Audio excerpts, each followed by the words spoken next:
Hello, friends. Did you know that nearly 80% of those who watch my videos aren't subscribed? If you enjoy the content, I'd truly appreciate it if you hit that subscribe button. It helps a lot. Also, don't forget to leave a like and share your thoughts in the comments. Your interaction not only supports the channel's growth, but also helps these stories reach more people. Thank you all for being here. By the way, where are you watching from? Let me know in the comments.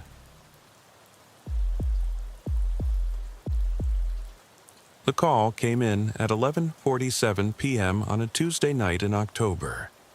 I'd been Officer Thaddeus Brennan with the Millbrook Police Department for 8 years at that point, and I thought I'd seen everything a small town of 4,200 people could throw at me.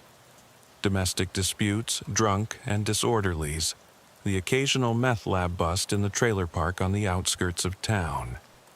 But nothing, absolutely nothing, could have prepared me for what I walked into that night at 1847 Sycamore Lane. Dispatch crackled through my radio as I was finishing up paperwork from a minor fender bender earlier that evening. Unit 23. We've got a noise complaint at 1847 Sycamore. Neighbor reports loud banging and what sounds like screaming. Complainant is a Miss Magnolia Whitmore, lives next door at 1845. I knew the street well. It was in the older part of town, where the houses were built in the 1920s, and most of the residents were either elderly folks who'd lived there their whole lives, or young families just starting out, attracted by the relatively cheap rent. The houses were close together, separated by narrow driveways and patches of yellowing grass. Unit 23 responding, I said into the radio, already heading for my patrol car. The October air had that sharp bite to it that meant winter was coming early this year. Dead leaves crunched under my boots as I walked to the cruiser, and somewhere in the distance a dog was barking incessantly. The drive to Sycamore Lane took less than 5 minutes. Millbrook wasn't big enough for anything to take longer than that. As I turned onto the street, my headlights swept across neat rows of small, 2-story houses with peaked roofs and narrow front porches. Most were dark at this hour, porch lights creating small pools of amber light that didn't quite reach the street. I pulled up in front of 1847 and killed the engine. The house looked like every other one on the block. White vinyl siding that needed a good power wash, black shutters, and a front door that had probably been red once, but had faded to a rusty brown. The windows were all dark, heavy curtains drawn tight. No car in the driveway, but there was a detached garage at the back of the property. Before I could even get out of the cruiser, I saw movement from the house next door. Miss Magnolia Whitmore was already coming down her front steps, wrapped in a quilted housecoat with her gray hair in curlers. She moved faster than you'd expect for a woman who had to be pushing 70. "Officer Thaddeus, thank goodness you're here," she said, her voice barely above a whisper as she approached my window. I'd dealt with Magnolia before. She called in complaints about once a month, usually about teenagers playing their music too loud or cars speeding down the street. But I'd never seen her this agitated. "Evening, Ms.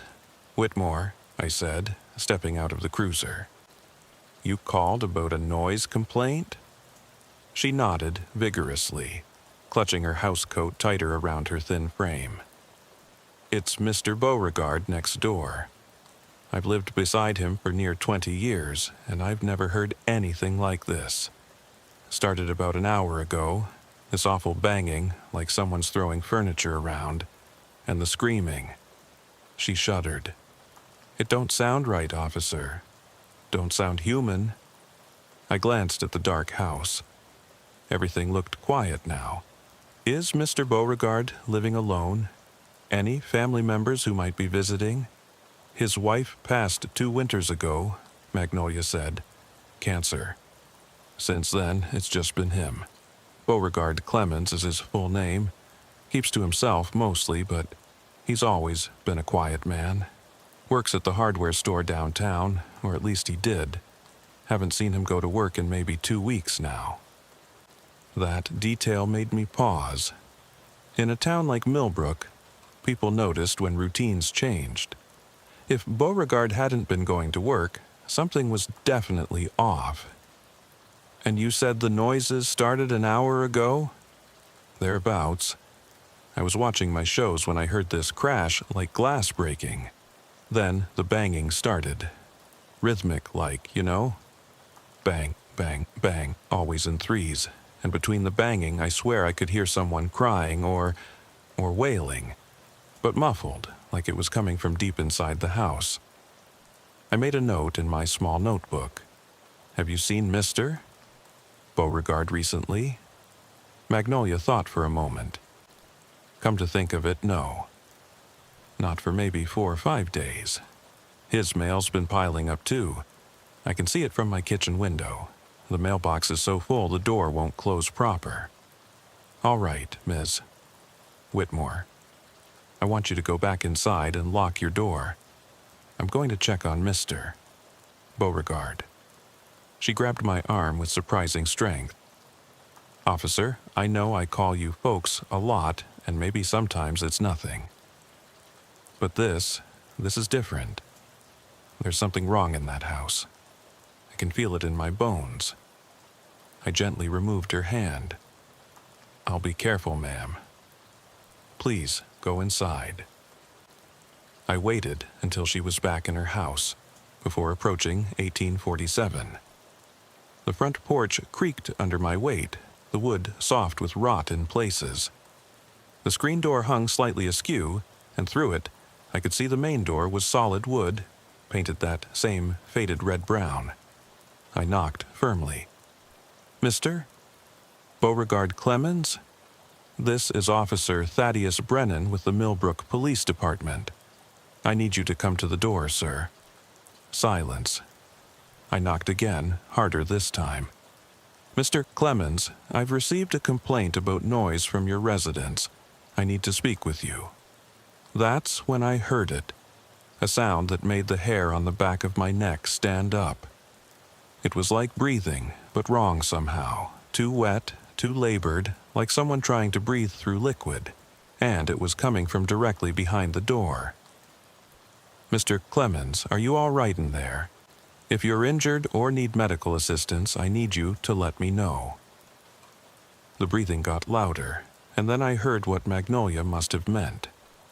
It wasn't quite screaming, wasn't quite crying.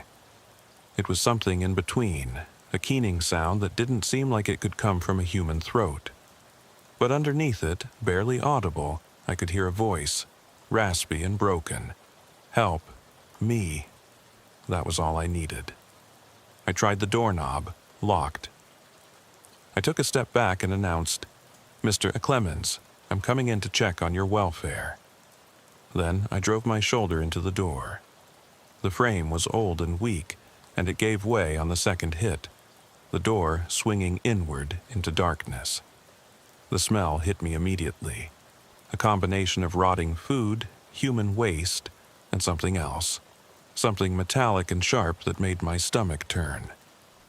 I fumbled for my flashlight, the beam cutting through the darkness to reveal a living room that looked like a tornado had gone through it. Furniture was overturned, the couch cushions slashed open with stuffing scattered everywhere. The walls were covered in what looked like scratches, long gouges in the drywall that went from floor to ceiling. And on every surface, the walls, the floor, even the ceiling, were handprints. Bloody handprints, dozens of them, maybe hundreds, overlapping and smeared like someone had been crawling around the room, feeling their way in the dark. Mr. Clemens? I called out, my hand instinctively moving to my service weapon. Sir, I need you to identify yourself and your location. The breathing sound came again, louder now, from somewhere deeper in the house. I moved carefully through the destroyed living room, glass crunching under my boots from what used to be a television screen. The kitchen was to my left, and I could see more destruction. Cabinets hanging open, dishes shattered on the floor, the refrigerator door standing wide with spoiled food spilling out onto the linoleum. But it was what I saw on the kitchen table that made me stop cold. There were photographs spread out across the surface, dozens of them. Old photos, new photos, some that looked like they'd been taken with a Polaroid camera. They were all of the same woman, a middle-aged woman with kind eyes and graying hair. In some, she was smiling at the camera. In others, she was sleeping. But in the most recent ones, the ones that looked freshly developed, she was clearly dead.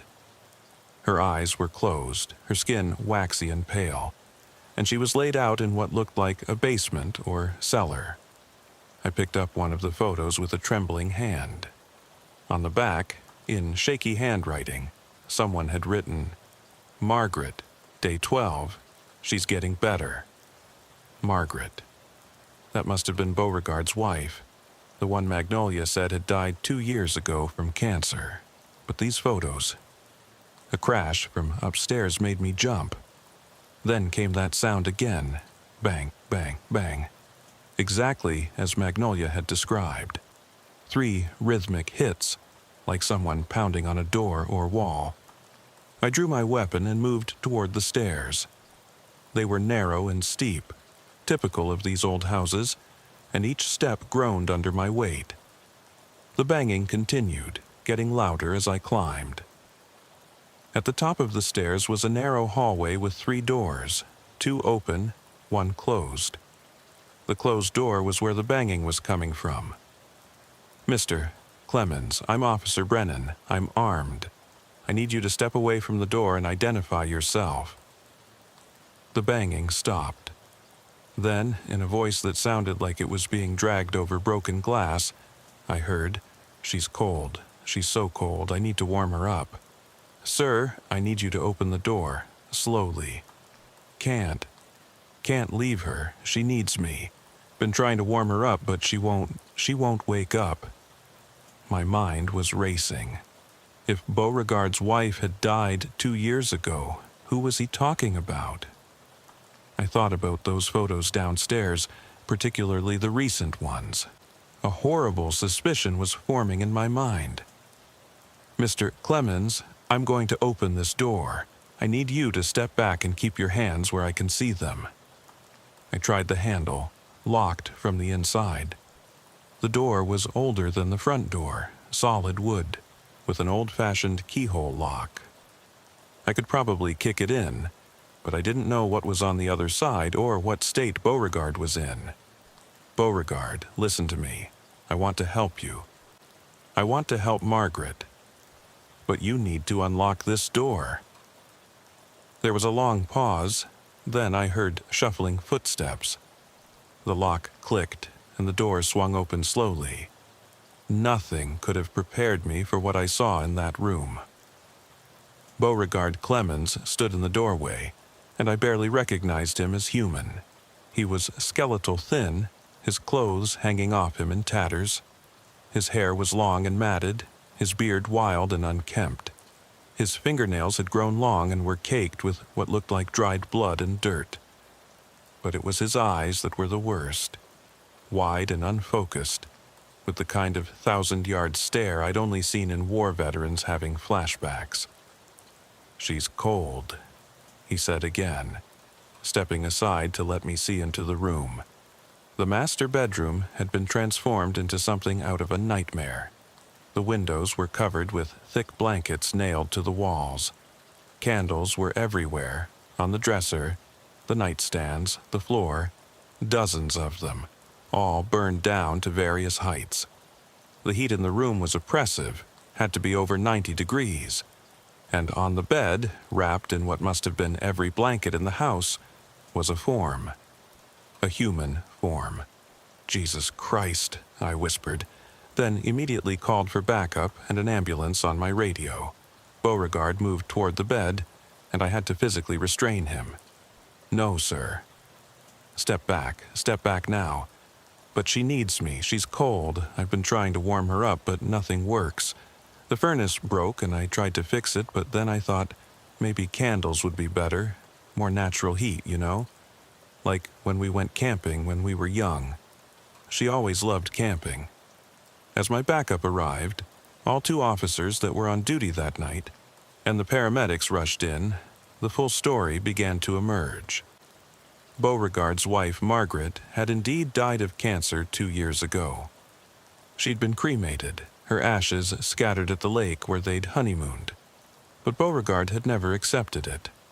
According to what we later pieced together from his ramblings and the evidence in the house, he'd been visiting the cemetery regularly, convinced that Margaret was just sleeping, that she'd been buried alive somehow despite being cremated. About 3 weeks before that night, something in his mind had finally snapped completely. He'd gone to the cemetery with a shovel, but instead of finding his wife's grave, which didn't exist, he'd dug up someone else. A woman named Dorothy Hutchins, who'd been buried just a week earlier. In his broken mind, he'd convinced himself that this was Margaret, that she'd been cold in the ground and needed to be warmed up to wake up again.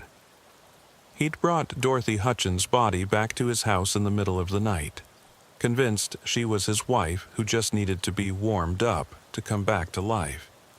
For 3 weeks he'd been keeping her corpse in his bedroom, surrounded by candles, piling blankets on top of her, talking to her, trying to feed her. The banging sounds Magnolia had heard were him pounding on the walls in frustration when she wouldn't respond, wouldn't wake up, wouldn't eat the soup he'd tried to spoon into her decaying mouth. The paramedics couldn't do anything for Dorothy Hutchins, of course. She'd been dead for nearly a month at that point. They sedated Beauregard, who fought them every step of the way, screaming about how they were letting Margaret get cold again, how she needed him. It took all 3 of us officers to hold him down while they administered the sedative. As they wheeled him out on a gurney, he looked at me with those hollow eyes and said something I'll never forget.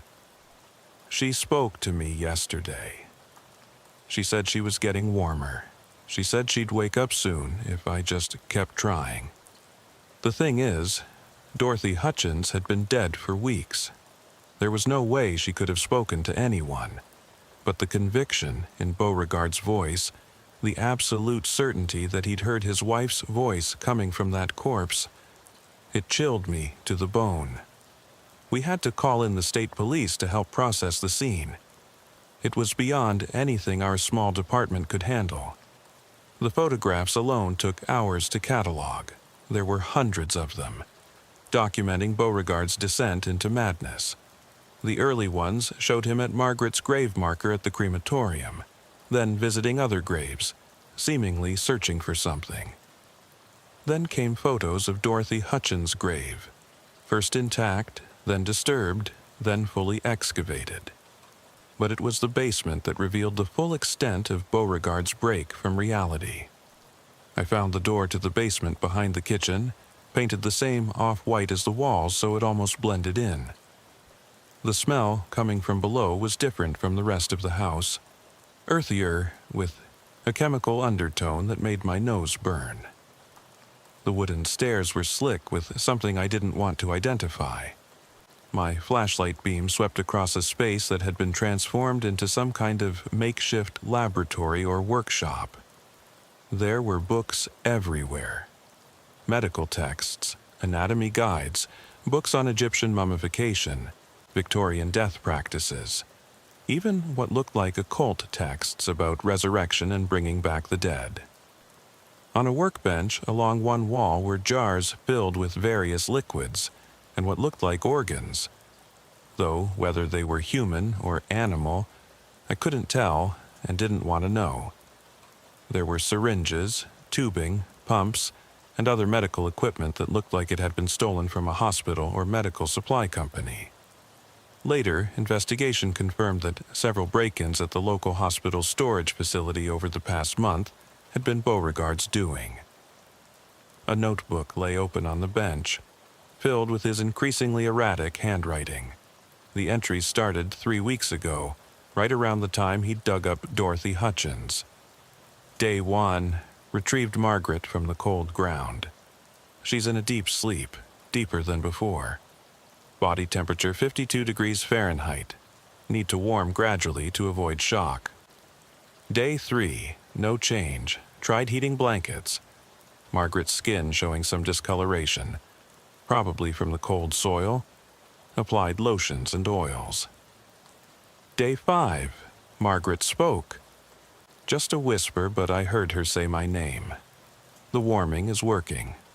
Increased room temperature to 85 degrees Fahrenheit.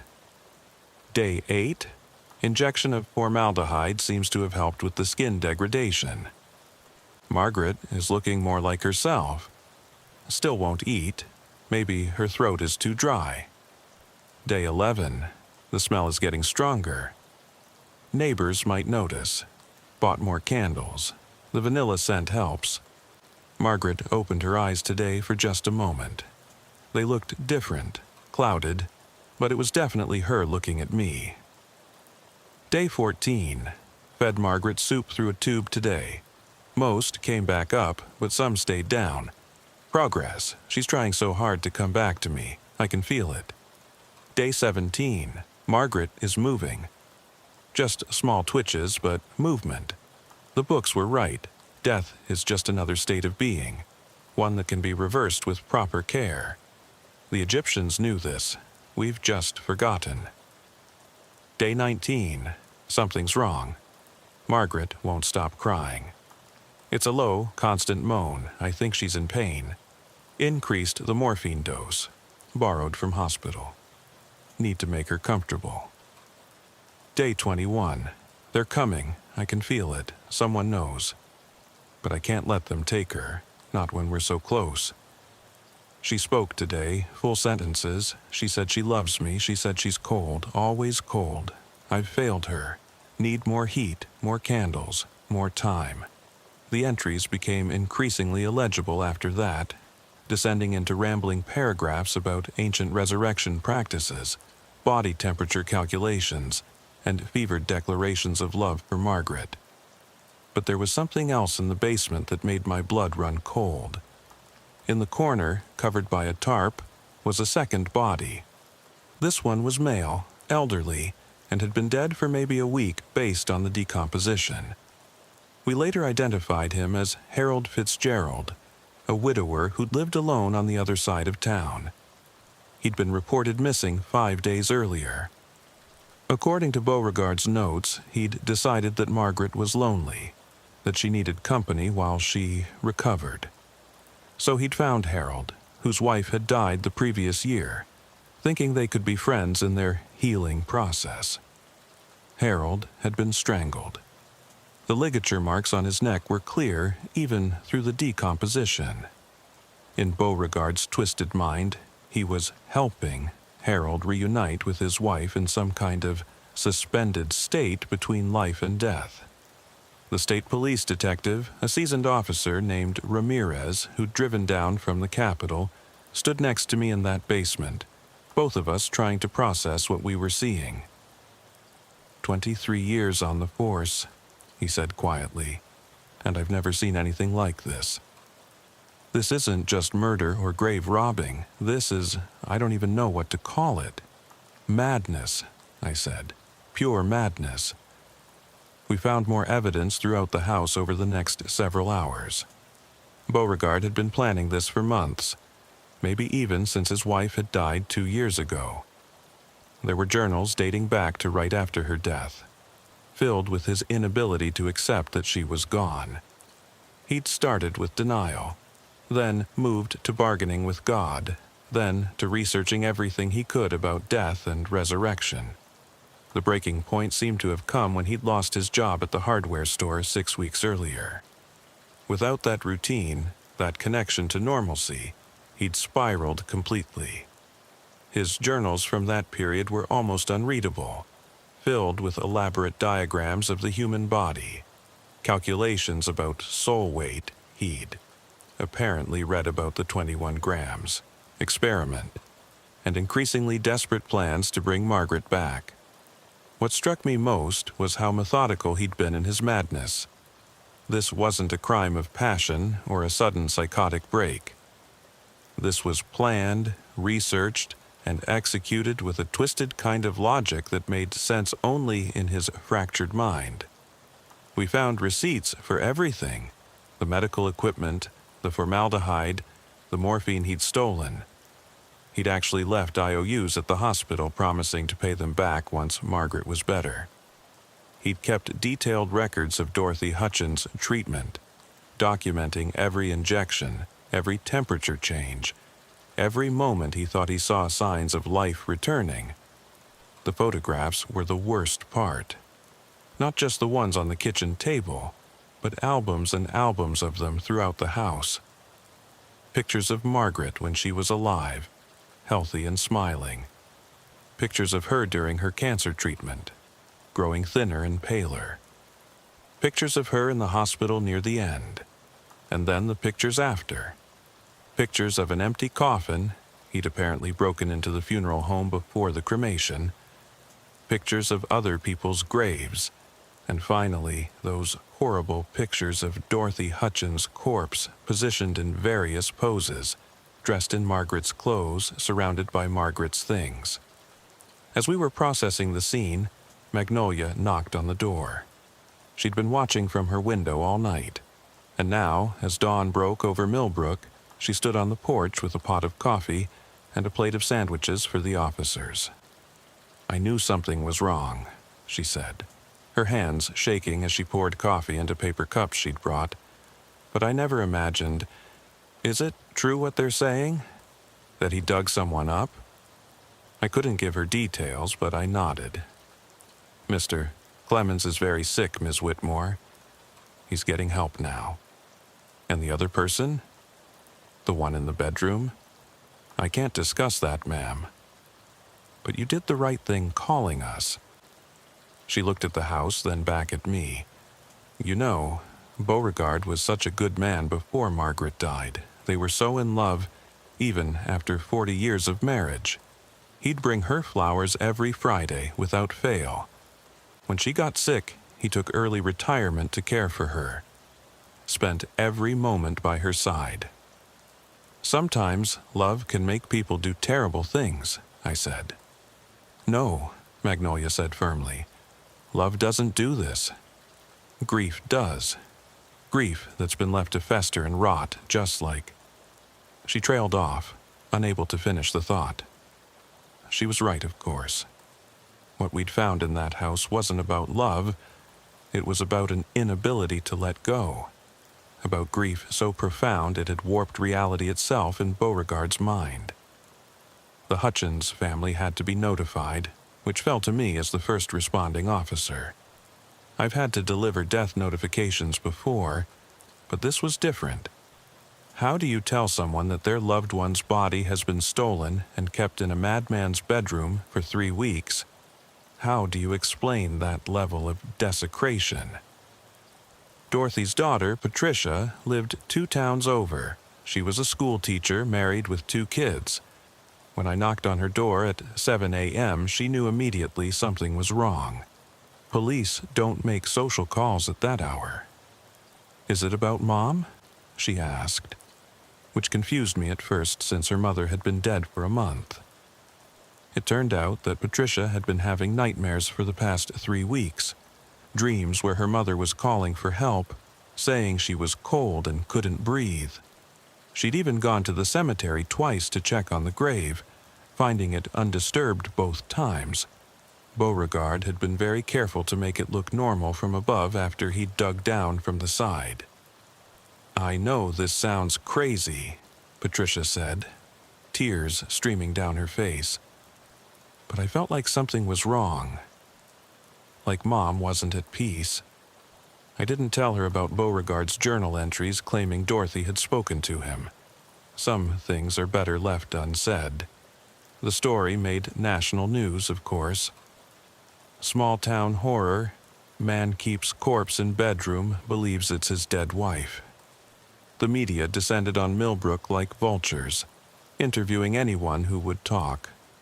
Most people refused, closing ranks the way small towns do when faced with outside scrutiny. But some talked. Beauregard's co-workers at the hardware store described how he'd gradually become more erratic after Margaret's death, talking to himself, claiming he'd seen her in the aisles. Customers reported that he'd sometimes forget where he was, calling out for Margaret in the middle of helping someone find the right screws or paint. The hospital administration had to answer questions about how someone could steal medical equipment and drugs without being caught. It turned out Beauregard had worked there briefly as a janitor 15 years earlier and still remembered the layout, the shift changes, the security weak points. The psychological evaluation of Beauregard Clemens became a case study that would be discussed in psychiatric journals for years to come. Dr. Helena Morrison, the state-appointed psychiatrist who examined him, later told me it was the most severe case of complicated grief disorder she'd ever encountered, combined with what she called Cotard's delusion in reverse. Cotard's delusion is when someone believes they themselves are dead, she explained during the trial preparation. But Beauregard had developed the opposite, an absolute inability to accept that someone else was dead. His mind had created an elaborate framework where death was just a reversible state, like sleep or coma. Beauregard was being held at the state psychiatric facility, and I had to visit him several times for follow-up questions and court preparation. Each visit was more disturbing than the last. The first time, about a week after the arrest, he was still in acute psychosis. He didn't recognize me, kept calling me by his brother's name. His brother had died in Vietnam, we later learned, and insisted that I help him file a missing persons report for Margaret. He claimed the people at the hospital had stolen her while he was sleeping. They took her because she was getting better, he said, gripping my hands across the metal table in the interview room. His fingers were ice cold, his nails still dirty despite the hospital's attempts to clean him up. She was talking, officer. She was coming back to me, and they couldn't stand it.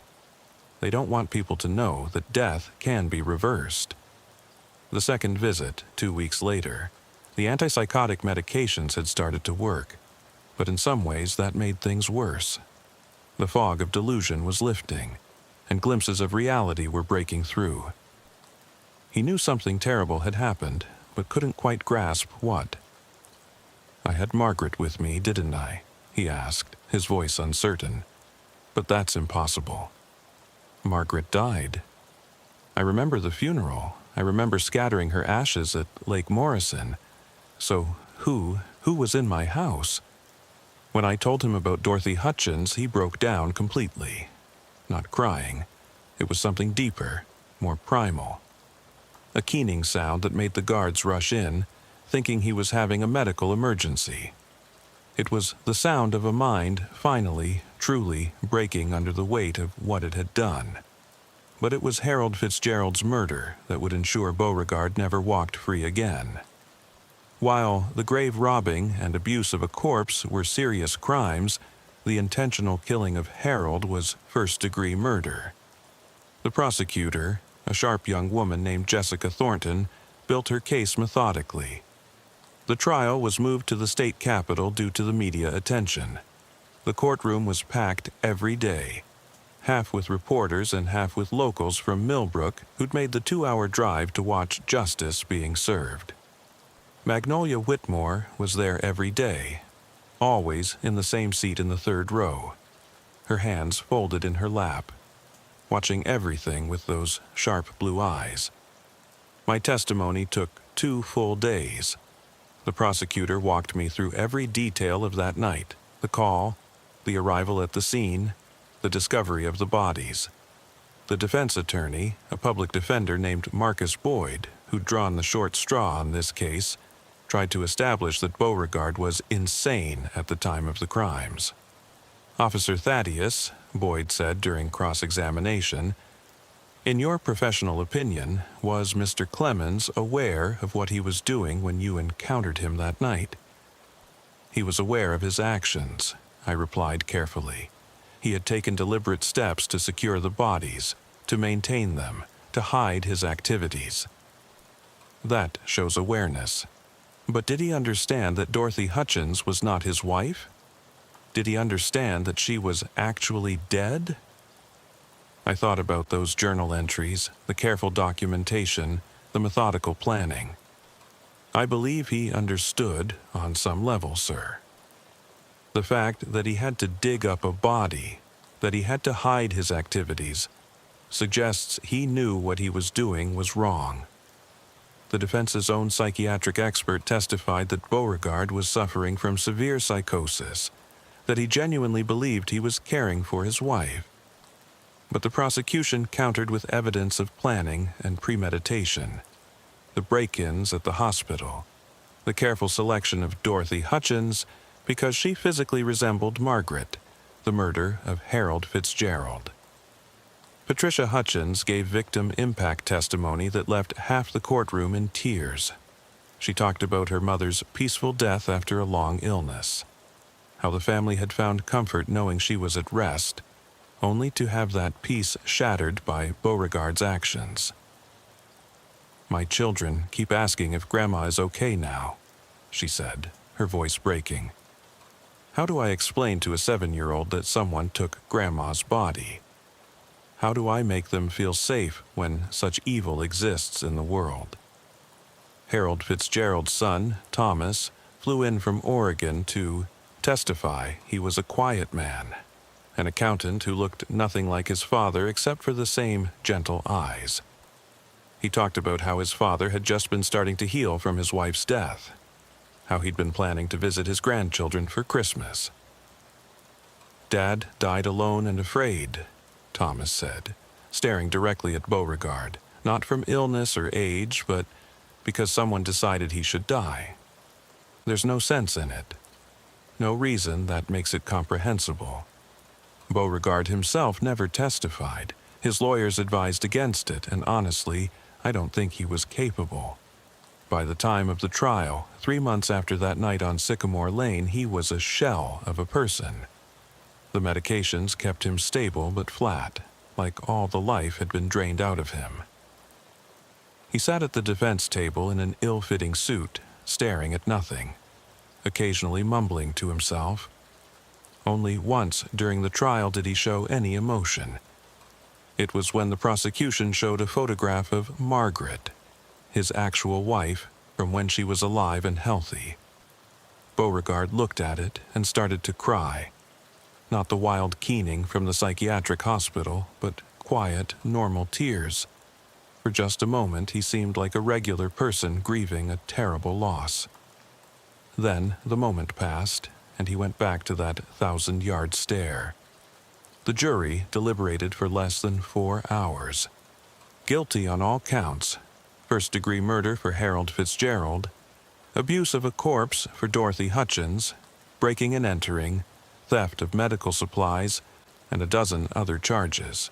He was sentenced to life without the possibility of parole, with the judge recommending he serve his time in a secure psychiatric facility rather than a regular prison.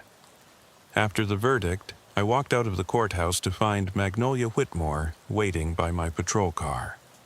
"I wanted to thank you, Officer Thaddeus," she said, "for taking my call seriously that night. For doing your job. Just doing my duty, ma'am." She shook her head. "No, it was more than that. You treated him with dignity even after seeing what he'd done. You didn't brutalize him or hurt him. Even though you had every reason to be disgusted, that matters." She was quiet for a moment, then added, "I've been thinking about moving. Can't look at that house next door without remembering. But then I think someone needs to remember. Someone needs to witness what grief can do when it goes untended." She was right about that. The house at 1847 Sycamore Lane stood empty for 2 years before it was finally demolished. The lot remains vacant to this day, a gap in the row of houses like a missing tooth. Kids say it's haunted, that you can sometimes hear crying coming from where the house used to be. But I know better. There's nothing supernatural about what happened there. It was entirely, horribly human. The case changed me as a police officer. I'd always thought the worst calls would be the violent ones. The bar fights, the domestic disputes, the drug deals gone wrong. But this taught me that the most disturbing cases are the ones where love goes wrong, where grief becomes madness, where the human mind breaks in ways you never thought possible. I started paying more attention to the welfare checks after that.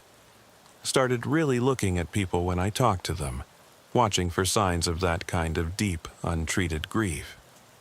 I pushed the department to partner with mental health services, to get crisis counselors involved earlier. We couldn't save Beauregard Clemens, Dorothy Hutchins, or Harold Fitzgerald, but maybe we could prevent the next tragedy. About a year after the trial, I got a letter forwarded from the state psychiatric facility. It was from Beauregard, written in shaky handwriting on yellow legal paper. It read, "Officer Thaddeus, the doctors tell me I did terrible things. I remember some of it now, like a nightmare I can't wake up from. I remember Margaret dying. I remember the emptiness after. I remember thinking I could fix it, that death was just another problem to solve. I want you to know I'm sorry, not just legally sorry, but truly sorry. I took that woman from her rest. I took that man from his life. I became something Margaret would have been horrified by. Sometimes I still hear her voice, but now I know it's not real. The medications help with that, but I miss the delusion sometimes. Is that wrong? To miss being crazy because at least then I believed she was still with me? Thank you for stopping me. Thank you for not letting me hurt anyone else." Beauregard Clemens, I never wrote back. What would I say? That I understood? I didn't. That I forgave him. That wasn't my forgiveness to give. That it would get better. We both knew that was a lie. 3 years later, I heard that Beauregard had died in the psychiatric facility. Heart attack in his sleep.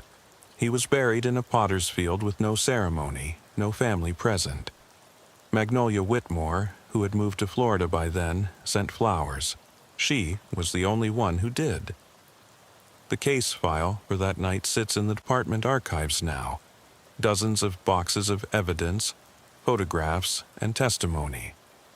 Every few years, a true crime podcast or documentary filmmaker comes asking about it. I always decline to participate. Some stories don't need to be entertainment. Some horrors should stay buried in the past. But late at night, when I'm on patrol and pass by that empty lot on Sycamore Lane, I still think about it. About how thin the line is between love and obsession, between grief and madness. About how a noise complaint call turned into one of the most disturbing cases in the state's history. The new officers, the rookies who've heard about the case but weren't there, sometimes ask me about it. They want to know what it was like, finding those bodies, seeing that level of delusion firsthand. I tell them the same thing every time. Pray you never have a call like that. And if you do, remember that even the worst monsters were once just people who lost their way. But there's one detail I've never told anyone. Not even in my official reports. When we were processing the scene, when I was in that overheated bedroom with all those candles, I could have sworn I heard something. Just for a moment, so quiet I thought I'd imagined it. A woman's voice, thin and distant, saying, "Help me." It was probably just the wind through the old house's cracks, or my mind playing tricks after the stress of the scene. But sometimes in my dreams, I still hear it. And in those dreams, I can never tell if it's Margaret calling out from beyond, Dorothy crying for peace, or just the echo of Beauregard's broken mind, still trying to bring back the dead. The truth is, some cases never really close. They stay with you, filed away in the back of your mind, surfacing at unexpected moments. A couple holding hands on the street makes you think of Beauregard and Margaret in better times. A funeral procession reminds you of Dorothy Hutchins, stolen from her rest. An elderly man walking alone brings Harold Fitzgerald to mind, his last moments of terror. That's the real horror of this job. Not the blood or the violence or even the death. It's seeing how easily love can turn to madness, how quickly a normal person can become something unrecognizable. It's knowing that somewhere out there, right now, another Beauregard is sitting alone in a house, listening to the voice of someone who isn't there, planning something terrible in the name of love. 5 years have passed since that night on Sycamore Lane. 5 years, and I still can't drive past that empty lot without feeling a chill run down my spine. But what happened last month made me realize the story wasn't really over. It never really is with cases like this. It started with another noise complaint of all things. Different address, 2214 Elm Street, on the other side of town. The caller was an elderly man named Mr. Peterson, who said his neighbor had been making strange noises all night. Banging, he said. Rhythmic banging, always in threes. My blood went cold when I heard that. I took the call myself, even though I was doing paperwork that night and could have sent one of the younger officers. Something told me I needed to handle this personally. The house on Elm Street was newer than the ones on Sycamore, a 1950s ranch style with aluminum siding and a neat lawn. Nothing about it screamed danger or madness, but I'd learned that the worst horrors often hide behind the most ordinary facades. The homeowner was a woman named Gladys Turner, 67 years old, retired nurse. When she answered the door, she looked perfectly normal. Gray hair in curlers, wearing a floral housecoat, bifocals perched on her nose, but her eyes had that same 1,000-yard stare I'd seen in Beauregard's. "Officer," she said pleasantly, as if she'd been expecting me. "Would you like some tea? I just made a fresh pot." "Ma'am, we've had a complaint about noise coming from your residence. Have you been doing any late-night repairs or moving furniture?" She tilted her head, considering. "Oh, that must be Harold. He gets restless at night sometimes. Would you like to meet him?" Harold. The name hit me like a punch to the gut. Harold Fitzgerald had been the man Beauregard murdered. "Ma'am, who is Harold?" "My husband, of course. He's been poorly lately, but he's getting better, much better. Come in, come in." Every instinct told me not to go in alone, but I needed to know. I called for backup, telling them to arrive quietly, no sirens, then followed Gladys into her house. The inside was immaculate, obsessively clean. It smelled of potpourri and disinfectant, with an underlying scent of something medicinal. Photos covered every surface, all of the same man, a heavy-set fellow with kind eyes and a white beard. In some photos he was young, in others middle-aged, and in the most recent ones elderly and frail. Harold and I were married for 43 years, Gladys said, leading me down a hallway. "He passed last month, heart attack, but death isn't really the end, you know." Officer Brennan proved that. I stopped cold. "Officer Brennan? Do you mean Officer Thaddeus Brennan?" She turned to me with a smile that made my skin crawl. "Oh yes, you. You're the one who found Mr. Clemens. I've read all about it. Every article, every report I could get my hands on through the Freedom of Information Act. You see, Mr. Clemens was right about everything. He just went about it wrong. Ma'am, where is Harold? In our bedroom, of course. Where else would he be?" She opened the door to the master bedroom, and the smell hit me immediately. Formaldehyde, decay, and something else, something chemical and wrong. But the room was empty except for a perfectly made bed and more photos of Harold. "He's shy around strangers," Gladys said, walking to the closet. "Harold, dear, we have a visitor." She opened the closet door, and there he was. Harold Turner, dead for at least a month, propped up in the closet wearing a suit and tie. His skin was waxy and discolored, his eyes sewn open. His mouth twisted into what was supposed to be a smile, but looked more like a grimace. But that wasn't the worst part. The worst part was that Gladys had clearly learned from Beauregard's mistakes. Harold's body had been professionally embalmed. She'd been a nurse after all, and knew how to preserve tissue. She'd installed a complex system of pulleys and wires, like a marionette, that allowed her to make him move and wave. "Say hello to Officer Brennan, Harold," she said, pulling a string that made the corpse's arm rise in a grotesque parody of a wave. I immediately called for that backup to hurry and tried to keep Gladys calm and talking while we waited. "Mrs. Turner, how long has Harold been like this?" "Since the day after his funeral," she said proudly. "I couldn't let them bury him. Not when I knew there was another way. Mr. Clemens showed us the way, even if he failed in the execution. You see, he tried to warm the body from the outside, but warmth has to come from within. That's why I've been injecting Harold with heated fluids every 4 hours. It's keeping his organs from completely shutting down." "Ma'am, Harold is dead. What you're doing, this isn't bringing him back." Her face darkened. "That's what they said about Mr. Clemens, too. But I've made improvements. I've been giving Harold electrical stimulation therapy, small shocks to restart the nervous system. And look." She pulled another string, and Harold's mouth opened and closed like a ventriloquist's dummy. From somewhere in the closet, a small speaker played a recording of a man's voice saying, "I love you, Gladys. He talks to me," she said, tears streaming down her face. "Every night he tells me he loves me." My backup arrived then, 2 officers who'd been on the force less than a year. They took one look at the scene and had to step outside. Can't say I blamed them.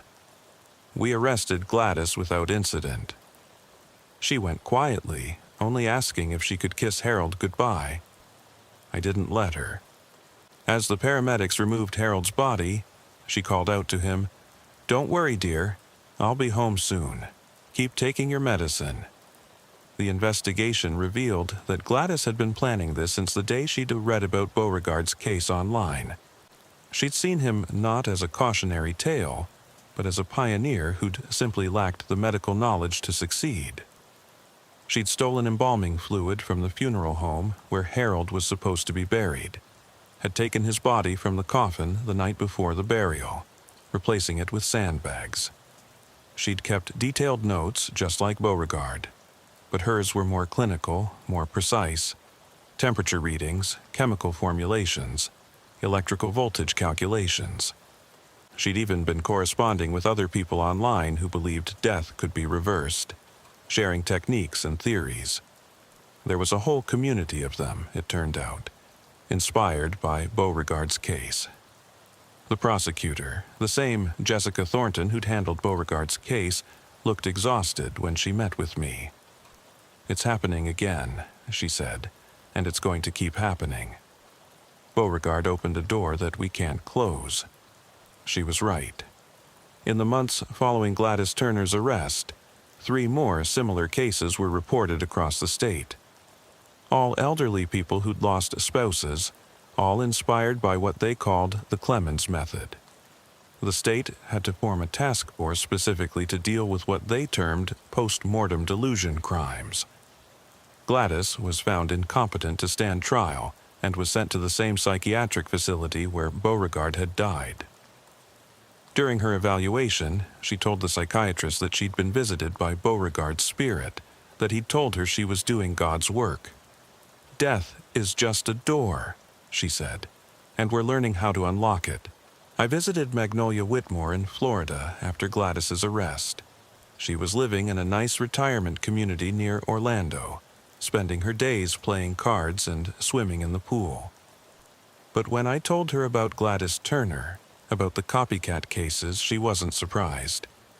"Evil spreads, Officer Thaddeus," she said, sipping lemonade on her porch. "Like a disease. One person does something unthinkable, and it gives others permission to do the same. That's why I had to leave Millbrook. The shadow of what happened was growing longer, not shorter. She was quiet for a moment, then asked, "Do you ever wonder if Beauregard was onto something?" Not the grave robbing or the murder, God, no. But the idea that we don't really understand death, that maybe the line between life and death isn't as clear as we think? "No," I said firmly. "Death is death. Everything else is just people unable to accept reality." But even as I said it, I thought about that voice I'd heard in Beauregard's house. The woman's voice saying, "Help me." I'd never mentioned it to Magnolia, never told anyone. But sometimes, late at night, I wondered. The empty lot on Sycamore Lane has been sold now. A young couple from the city bought it, planning to build their dream home. They don't know the history, and the real estate agent didn't tell them. I thought about warning them, but what would I say? That the ground is cursed, that madness seeps into the soil. I drove by there yesterday. They've already broken ground, the foundation being poured.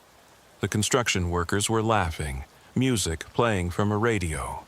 Life moving on, the way it always does. But I noticed something that made me pull over and look closer. In the freshly disturbed earth, there were flowers growing. Not planted flowers, wild flowers that had sprouted on their own. Purple foxgloves, which I remembered from my grandmother's warnings, were poisonous. They were growing in a perfect rectangle, exactly where Beauregard's bedroom had been. When I got home that night, there was a package waiting for me. No return address, but postmarked from the state psychiatric facility. Inside was a journal, leather-bound and water-stained. The first page had a note. Officer Brennan found this hidden in Gladys Turner's room after she passed. Thought you should have it. Dash Dr. Morrison. Gladys had died? I called the facility immediately. Heart attack, they said, just like Beauregard. Died in her sleep, peacefully. They'd found her in the morning, smiling. I opened the journal. It was Beauregard's, the one we'd never found during our investigation. The one where he'd first started planning everything. But the last entry was new, written in Gladys's shaky hand. He was right. Beauregard was right. I can see it now, as my own time approaches. Death isn't an ending. It's a transformation. The body fails, but something remains. Something that can be called back if you know how. If you're brave enough, if you love enough. Officer Brennan will read this. He's the keeper of our story now, whether he wants to be or not. He heard Margaret's voice that night. He knows the truth, even if he won't admit it. The work will continue. Others will take up where we failed. Each attempt brings us closer to the answer. One day, someone will succeed where Beauregard and I failed. Someone will bring back the dead. And on that day, Officer Brennan, you'll understand that we weren't crazy. We were just ahead of our time. Until we meet again, and we will meet again. Gladys Turner. I burned the journal that night, watched it turn to ash in my fireplace. But her words stayed with me. They always will. Because here's the thing I've never told anyone, the thing that keeps me awake at night. When we found Harold Fitzgerald's body in Beauregard's basement, the coroner said he'd been dead for about a week. But I could swear that when I first saw him under that tarp, I saw his chest move. Just once, just slightly, like he was taking a breath.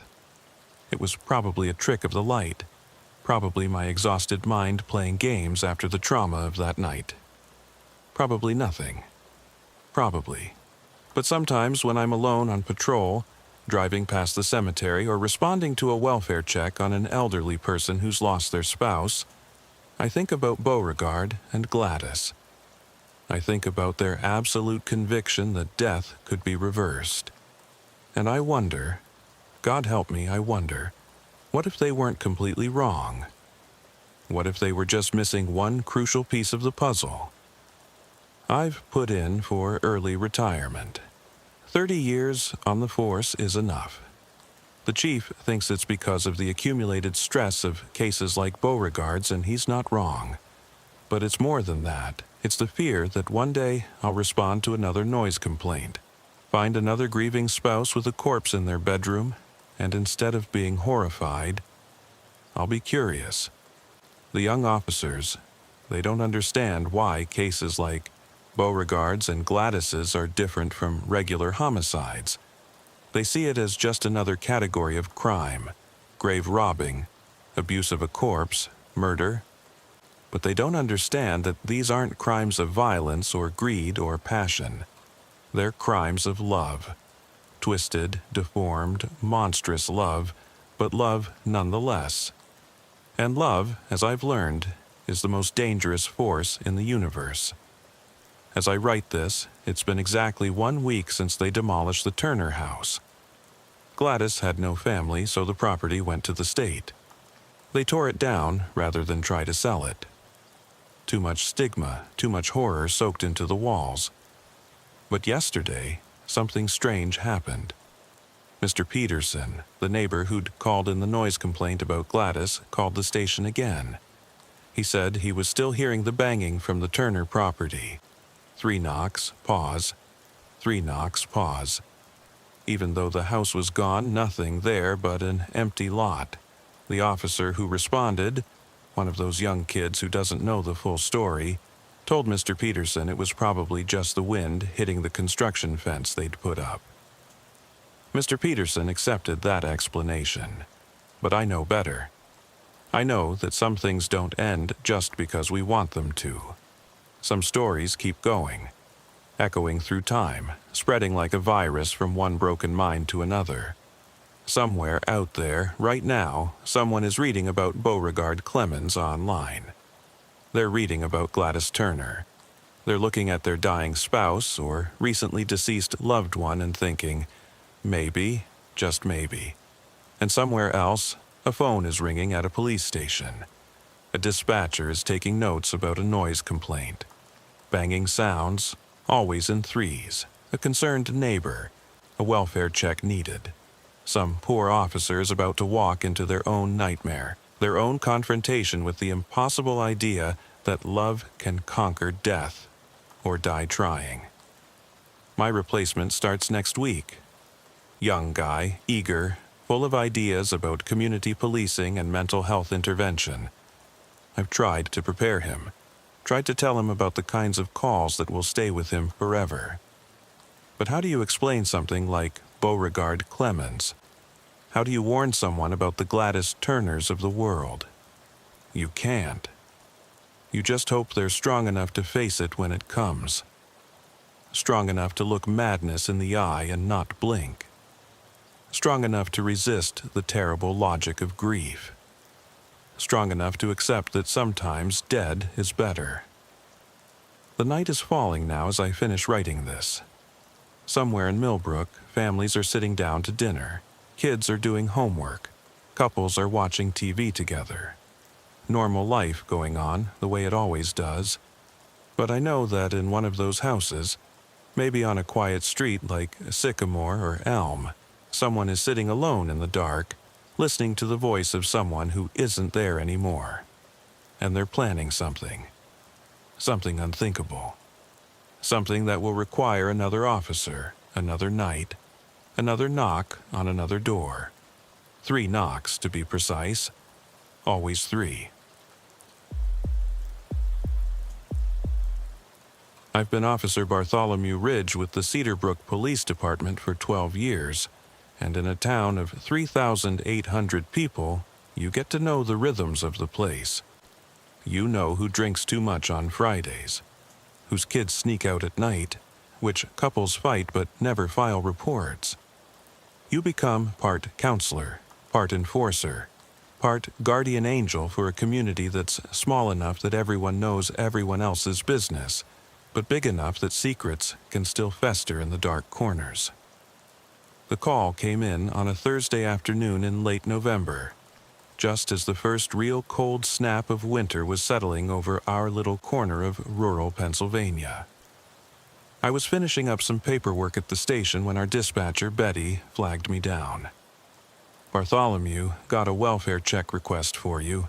Cornelius Blackwood, out on Old Mill Road." I knew Cornelius, or at least knew of him. 83 years old, lived alone in his family's farmhouse about 4 miles outside town proper. He'd been something of a fixture in Cedar Brook for as long as anyone could remember. A retired chemistry professor from the state college, widowed for the past 15 years, kept to himself mostly, but not in an unfriendly way. Just a quiet old man living out his final years in the house where he'd been born. "Who called it in?" I asked, already reaching for my jacket. "Evangeline Morse. Says she's his niece, calling from Philadelphia. Claims she hasn't been able to reach him for 2 weeks, which is unusual. He normally calls her every Sunday." I knew Evangeline too, though not personally. She'd grown up in Cedar Brook but moved to the city years ago for work. She'd visit Cornelius during holidays, always stopping by the station to say hello and thank us for keeping an eye on her uncle. Nice woman, mid-40s, worked as a nurse at some big hospital downtown. "She'd try calling his neighbors?" I asked. "The Blackwood place doesn't really have neighbors, Bartholomew. Nearest house is the old Henley farm, and that's been empty for 3 years. That was true. Cornelius lived in one of the most isolated spots in our jurisdiction, surrounded by fallow fields and encroaching forest. The kind of place where you could scream for help and no one would hear you." "All right, I'll head out there now." Probably just his phone giving him trouble again. Cornelius was notorious for his distrust of modern technology. He still had a rotary phone from the 1970s that broke down every few months. The drive out to Old Mill Road took about 15 minutes. The road itself was poorly maintained, more patches than original asphalt, winding through increasingly dense woodland. The trees were bare now, their skeletal branches reaching across the road like grasping fingers. My patrol car's heater was working overtime, but I could still see my breath misting in the air. The Blackwood farmhouse sat at the end of a long gravel driveway, a 2-story colonial that had probably been white once, but had faded to a tired gray.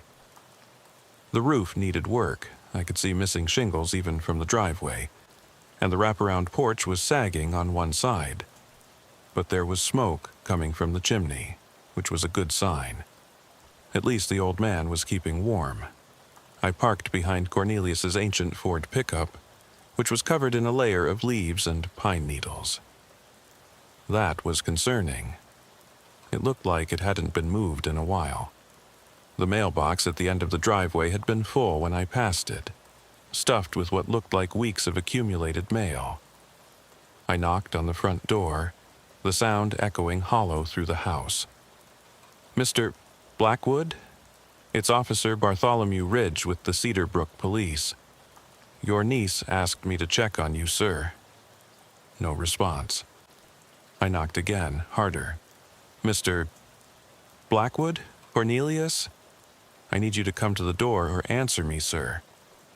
Still nothing, but I thought I heard something inside, a shuffling sound, like someone moving around slowly. Old hardwood floors in these farmhouses creaked with every step, and I was definitely hearing movement. I tried the doorknob, locked. I walked around to the side of the house, peering through windows. The curtains were drawn on all of them, but through a gap in the kitchen window covering I could see dishes piled in the sink, food left out on the counter. That wasn't like Cornelius at all. From what I knew of him, he was fastidiously neat, the kind of old bachelor who kept everything in perfect order. "Mr. Blackwood, I'm getting concerned here. If you don't respond, I'm going to have to enter the property to check on your welfare." That shuffling sound again, closer to the door this time. Then, finally, a voice, thin, reedy, but definitely Cornelius. Go away. I'm fine. Mr. Blackwood, I need to see you, sir. Your niece is worried. Can you open the door? Tell Evangeline I'm fine. Just leave me be. There was something in his voice that set off my internal alarms. Not just the usual cranky old man wanting to be left alone. There was fear in it. Real, palpable fear. Sir, I can't do that. I need to visually confirm you're okay. It's procedure. You can open the door just a crack if you want, but I need to see you. Long pause. Then the sound of multiple locks being undone. Deadbolts, chain locks, more than I remembered being on that door the last time I'd been out here about a year ago for a similar check. The door opened maybe 3 inches, held by a new chain lock. Through the gap, I could see a sliver of Cornelius's face. He looked terrible, gaunt, unshaven, with dark circles under his eyes like he hadn't slept in days. But more than that, his eyes were darting around, looking past me, scanning the yard behind me like he expected something to jump out of the woods. See? I'm fine. Now go. Mr. Blackwood, you don't look fine. When's the last time you ate a proper meal or slept? That's none of your concern, officer. Actually, it is. Your niece is worried, and frankly, so am I. Can I come in? Just for a few minutes? No. The vehemence of his response surprised us both. He seemed to realize how that sounded and tried to soften it. I mean, no, thank you. I'm not feeling well. Might be contagious. Flu season, you know. Sir, if you're sick, that's even more reason for me to check on you. Do you need medical attention? I need to be left alone. He started to close the door. I put my hand on it, gently but firmly keeping it open. Cornelius, talk to me. What's going on? This isn't like you. He looked at me then, really looked at me, and I saw something in his eyes I'd seen before in other circumstances. The look of someone who desperately wanted to tell the truth but was too terrified to do so. You wouldn't believe me if I told you, he whispered. Try me. I've been doing this job for 12 years. I've heard everything. He laughed, but there was no humor in it. Not this. Not this. Is someone threatening you? Are you in some kind of trouble? Someone? He laughed again, that same bitter sound. No, officer. Not someone. Something. Before I could respond, his eyes went wide, looking at something over my shoulder. He slammed the door shut, and I heard the locks engaging rapidly, one after another. I turned around, hand instinctively going to my service weapon. There was nothing there, just my patrol car, the overgrown yard, the woods beyond. But the woods did seem darker than they should be for 3 in the afternoon, and there was a strange smell in the air. Something organic and wrong, like compost mixed with copper. I knocked on the door again, but Cornelius wouldn't respond. I could hear him moving around inside, talking to himself in a low, agitated voice. I couldn't make out the words, but the tone was clear, panic, barely controlled. I called Betty at dispatch. I need backup out at the Blackwood place. Something's not right here. What kind of not right? She asked. I'm not sure yet. The subject is exhibiting signs of extreme paranoia, possible mental health crisis. But Betty, bring Tom or Marcus, someone with experience. This feels off. While I waited for backup, I walked the perimeter of the property. The house was in worse shape than I'd initially thought. Several windows on the second floor were boarded up from the inside, and I could see what looked like salt lines on some of the windowsills. The back door had been reinforced with new locks and what appeared to be steel brackets. In the backyard, things got stranger. There were holes dug seemingly at random, each about 3 feet deep, maybe a dozen of them scattered around. Next to one of the fresher holes was a shovel and a bucket filled with what looked like a mixture of salt, iron filings, and something else I couldn't identify.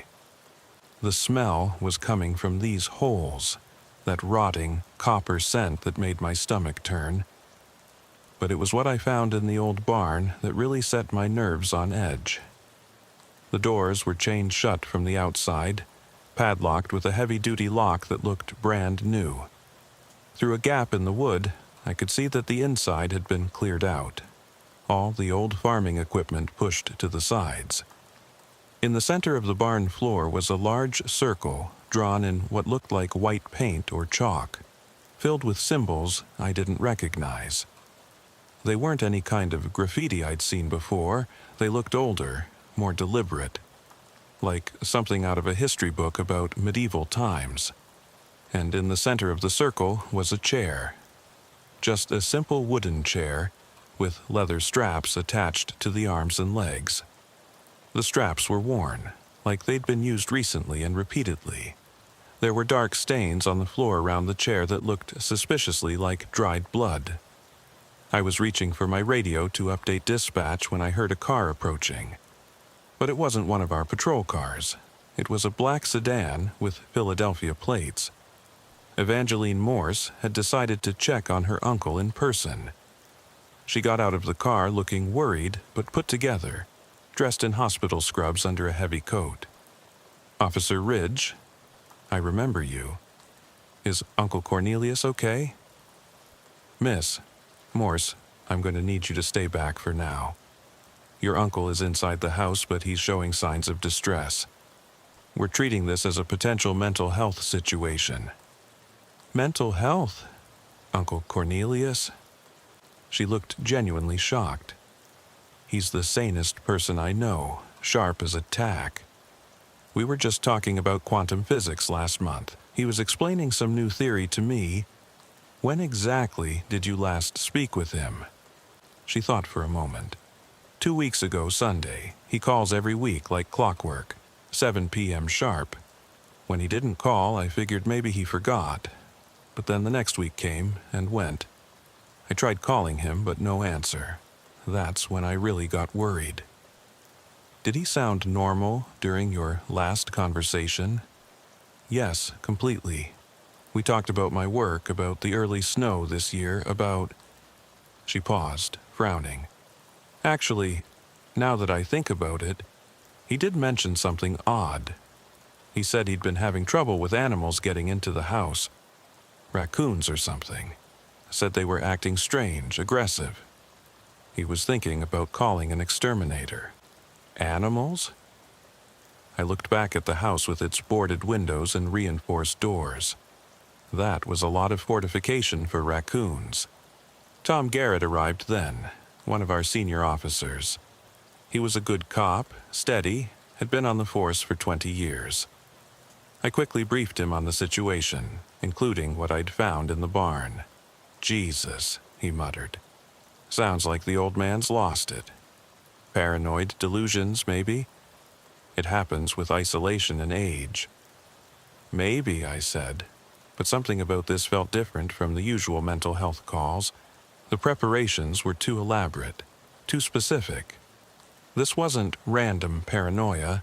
This was targeted fear.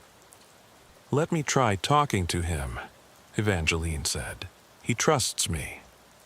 I wasn't sure it was a good idea, but family could sometimes reach people when officials couldn't.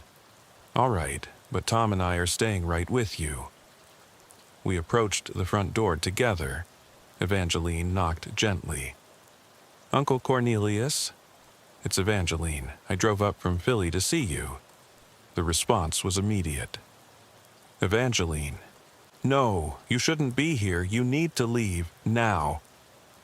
"Uncle, please, I'm worried about you. The police are here too. We just want to help." "The police can't help." "No one can help. It's too late. It knows I know. It knows what I've been doing." "What knows, Uncle?" "What are you talking about?" There was a long silence. Then, in a voice so quiet we could barely hear it, "The thing in the woods. The thing that's been taking people." Tom and I exchanged glances. This was taking a turn I hadn't expected. In my experience, when elderly people started talking about things in the woods, It usually meant dementia or a UTI causing hallucinations. But the elaborate preparations, the specific fortifications, those suggested something more complex was happening in Cornelius's mind. "Uncle," Evangeline said, her voice steady despite her obvious concern, "there's nothing in the woods. You're safe. Will you please let us in so we can talk?" "You don't understand," Cornelius said through the door. "I have proof. I've documented everything. 3 months of observations, measurements, samples. It's real, Evangeline. God help me, it's real." "What kind of proof?" I asked, trying to keep him talking while I figured out our next move. "Scientific proof. Chemical analysis of the residue it leaves behind. Photographs of the tracks. Audio recordings of its calls. I was a scientist for 40 years, officer. I know the difference between imagination and empirical evidence." Tom leaned close to me. "We need to get in there. He could be a danger to himself." I agreed, but I wanted to avoid forcing entry if possible. That would only escalate the situation. "Mr. Blackwood, if you have evidence of a crime or a danger to the community, I need to see it. That's my job." There was a long pause. "Then you won't believe me."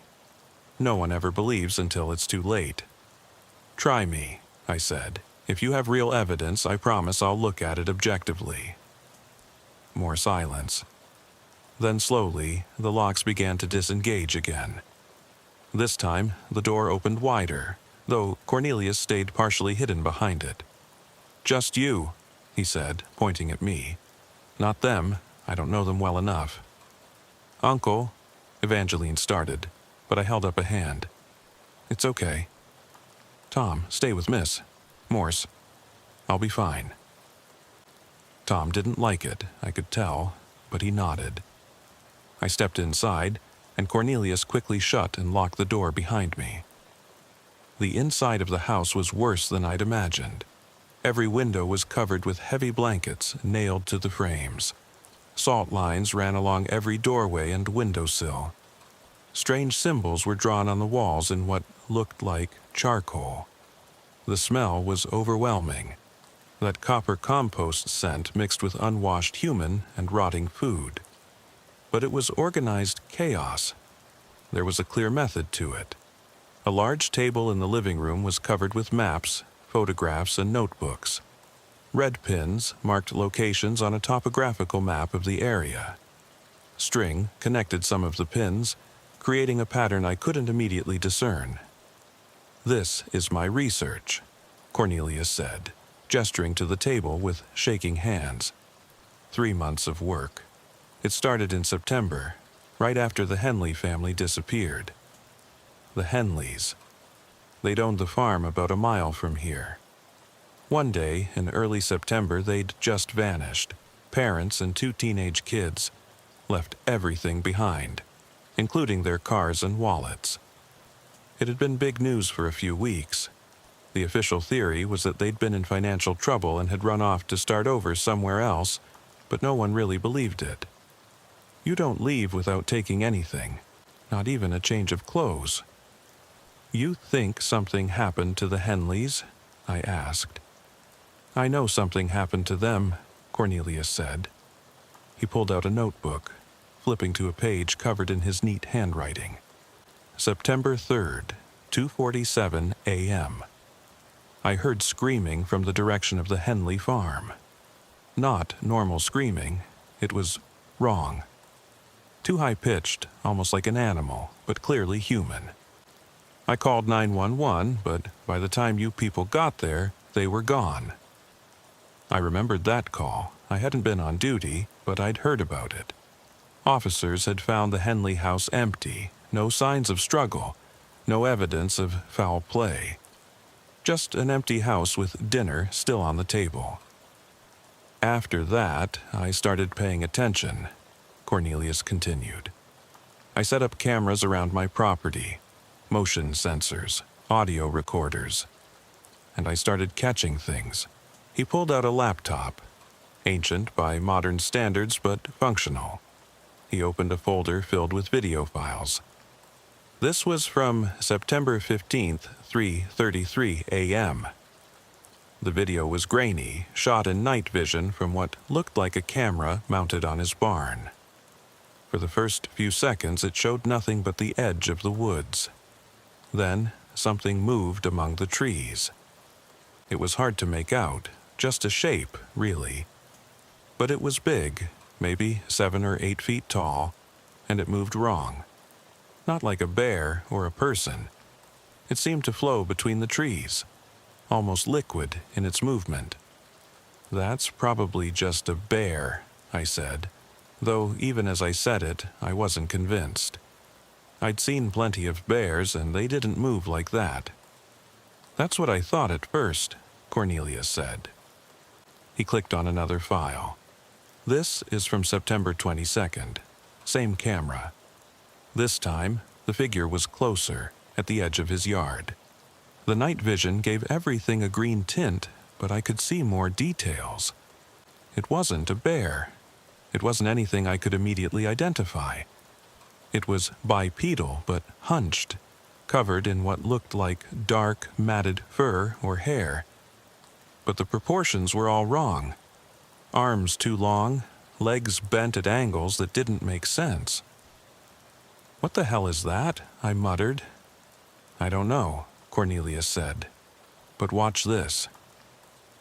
He clicked play on another video.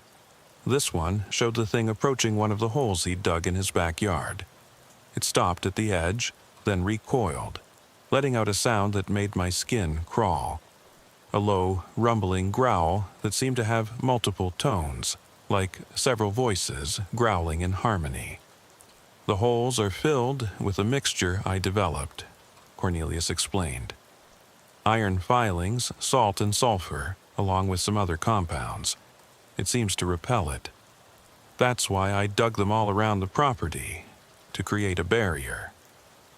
"Mr. Blackwood," I said carefully, "these videos are interesting, but they could be explained in other ways. Someone in a costume may be trying to scare you." He laughed bitterly. "That's what I wanted to believe.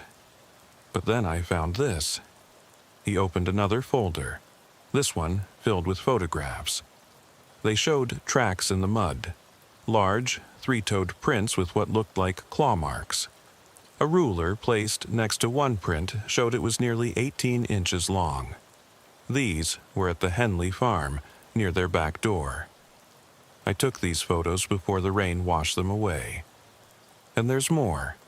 He pulled out a glass jar filled with a dark, viscous substance. This is the residue it leaves behind. I've analyzed it. It contains proteins and enzymes I've never seen before. The molecular structure doesn't match any known biological material. "You analyzed it? How?" "I still have friends at the college." I sent samples to them under the pretense of it being an unknown fungal growth. They couldn't identify it either, said it was like nothing in any database. I was starting to feel overwhelmed. Either Cornelius had constructed the most elaborate delusion I'd ever seen, complete with fabricated evidence, or number. There had to be a rational explanation. "Have you shown this to anyone else?" I asked. I tried. I called the state police, the FBI, even a cryptozoologist I found online. No one took me seriously. That's when I realized it knows I know. It's been watching me, waiting, getting closer. He showed me more videos. In each one, the thing appeared closer to his house. The most recent, from just 3 nights ago, showed it standing at his front door, just out of frame of the camera, but its shadow visible in the moonlight. It stood there for nearly an hour, not moving, just waiting.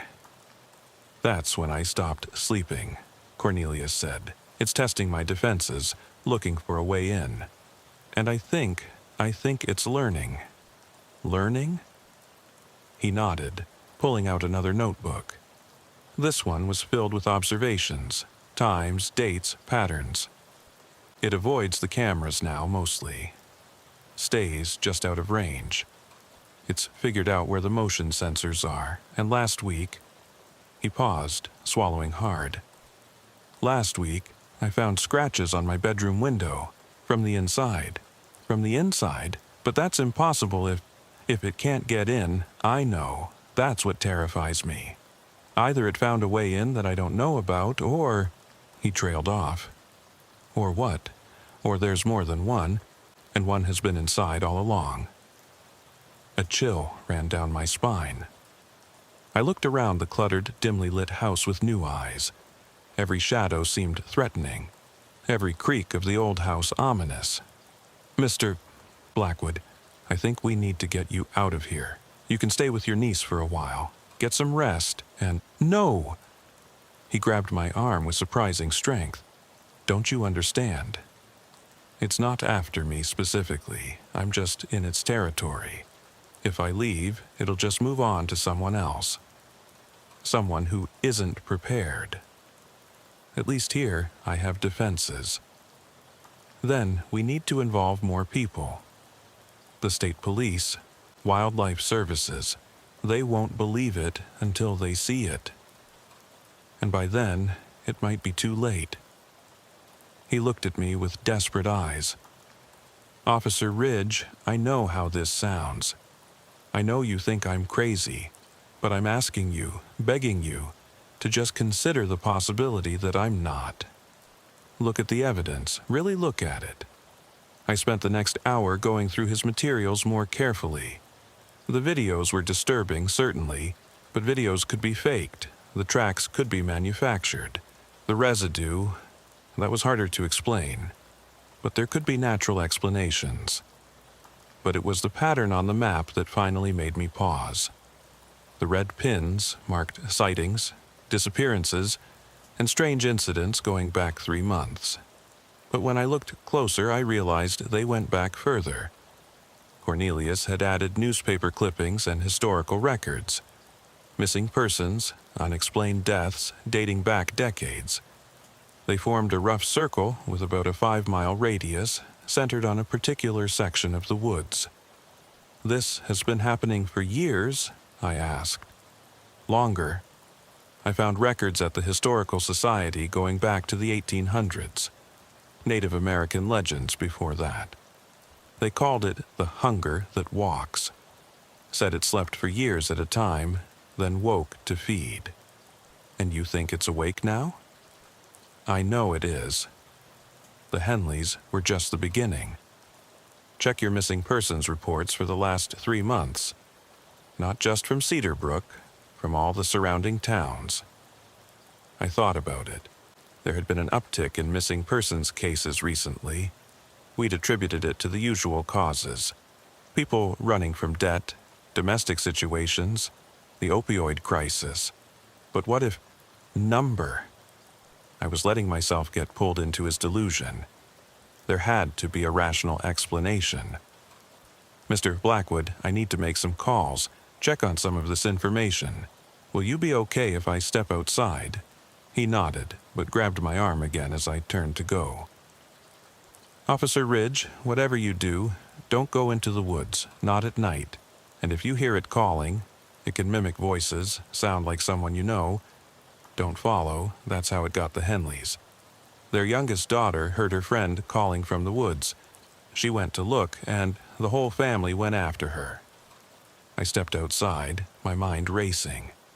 Tom and Evangeline were still waiting by the patrol car, looking anxious. "Well?" Tom asked. "He's coherent. Paranoid, definitely, but coherent. He believes something is stalking him, something from the woods." "Dementia?" Evangeline asked, though she didn't sound convinced. "I don't think so. He's got evidence of something. I need to make some calls." I radioed Betty, asked her to pull up missing persons reports for the last 6 months, not just from our jurisdiction, but from all surrounding counties. While I waited, I filled Tom in on what I'd seen inside. "Videos can be faked," Tom said, "especially grainy night vision stuff." "I know, but the detail, the consistency, if it's a hoax, it's elaborate. Betty's voice crackled over the radio. "Bartholomew, I've got those numbers. You're not going to like this. We've had 17 missing persons cases in a 30-mile radius in the last 3 months. That's 5 times the normal rate." 17. That was significant. Any patterns? Connections? Not that I can see from the basic data, but Bartholomew, 4 of them were last seen near wooded areas. And there's something else. State police found a body yesterday about 10 miles from your location. Hiker, been missing for a week. The condition of the body was unusual. Unusual how? Report says extensive tissue damage, like from an animal attack, but the pattern didn't match any known predator. And there were chemical burns, like from some kind of acidic substance. I felt my blood run cold. Cornelius had mentioned the residue having unusual properties. "Betty, I need you to contact state police. Tell them we might have a situation out here. Possible dangerous wildlife, unknown species." Unknown species? Bartholomew, what's going on out there? "I'm not sure yet. Just make the call." I looked back at the house, then at the darkening woods beyond. The sun was setting, painting the sky a deep red. In less than an hour, it would be dark. "Tom, I think we need to get everyone out of here now." "You actually believe the old man?" "I believe something's not right, and I'd rather err on the side of caution." We approached the house again.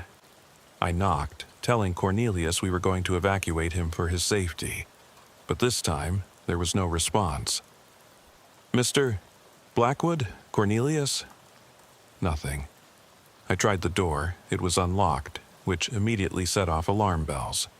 Cornelius had been obsessive about keeping it locked. We entered carefully, Tom with his hand on his weapon. The house was quiet, too quiet. The laptop was still open on the table, but Cornelius was nowhere to be seen. "Uncle Cornelius?" Evangeline called out, worry clear in her voice.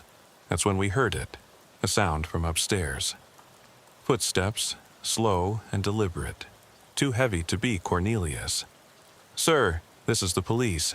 Identify yourself," Tom called out. The footsteps stopped. Then, in perfect mimicry of Cornelius's voice, "I'm fine, officers. Just getting something from my bedroom." But it was wrong. The cadence was off, like someone had recorded Cornelius and was playing it back at the wrong speed. Evangeline gasped. "That's not him. That's not my uncle." The footsteps started again, moving toward the stairs. Whatever was up there was coming down. "Everyone out, now," I said, my voice low but urgent. I drew my service weapon and Tom did the same. "But my uncle," Evangeline started. "Miss." "Morse, get to the patrol car and lock the doors. Call for backup. Go." She hesitated for just a moment, then ran. I heard the front door slam behind her. The footsteps on the stairs were getting closer.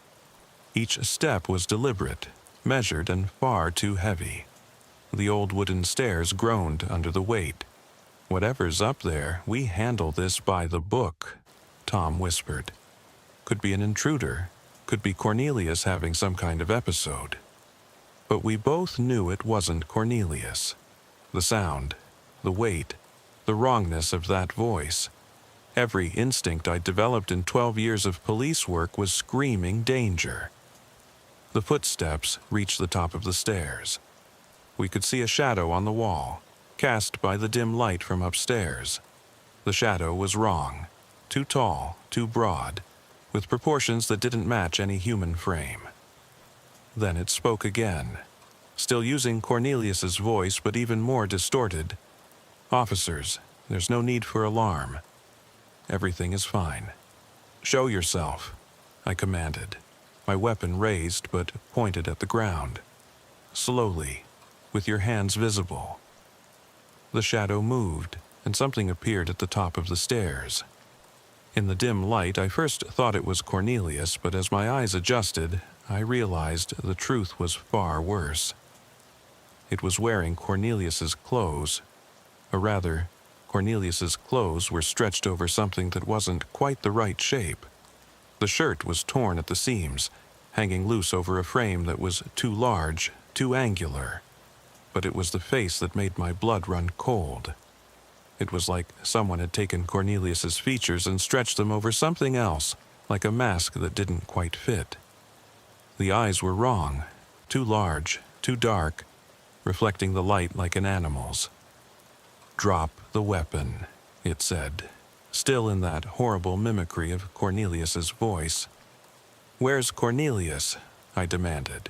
"What did you do with him?" It tilted its head at an angle that would have broken a human neck. "I am Cornelius. See?" It smiled, revealing far too many teeth. Tom fired first. 3 shots center mass, exactly as we were trained. The thing staggered back but didn't fall.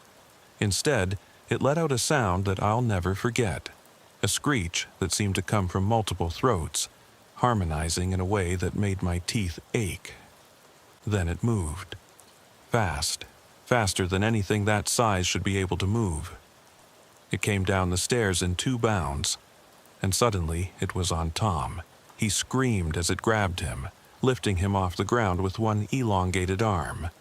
I fired, emptying my clip into the thing.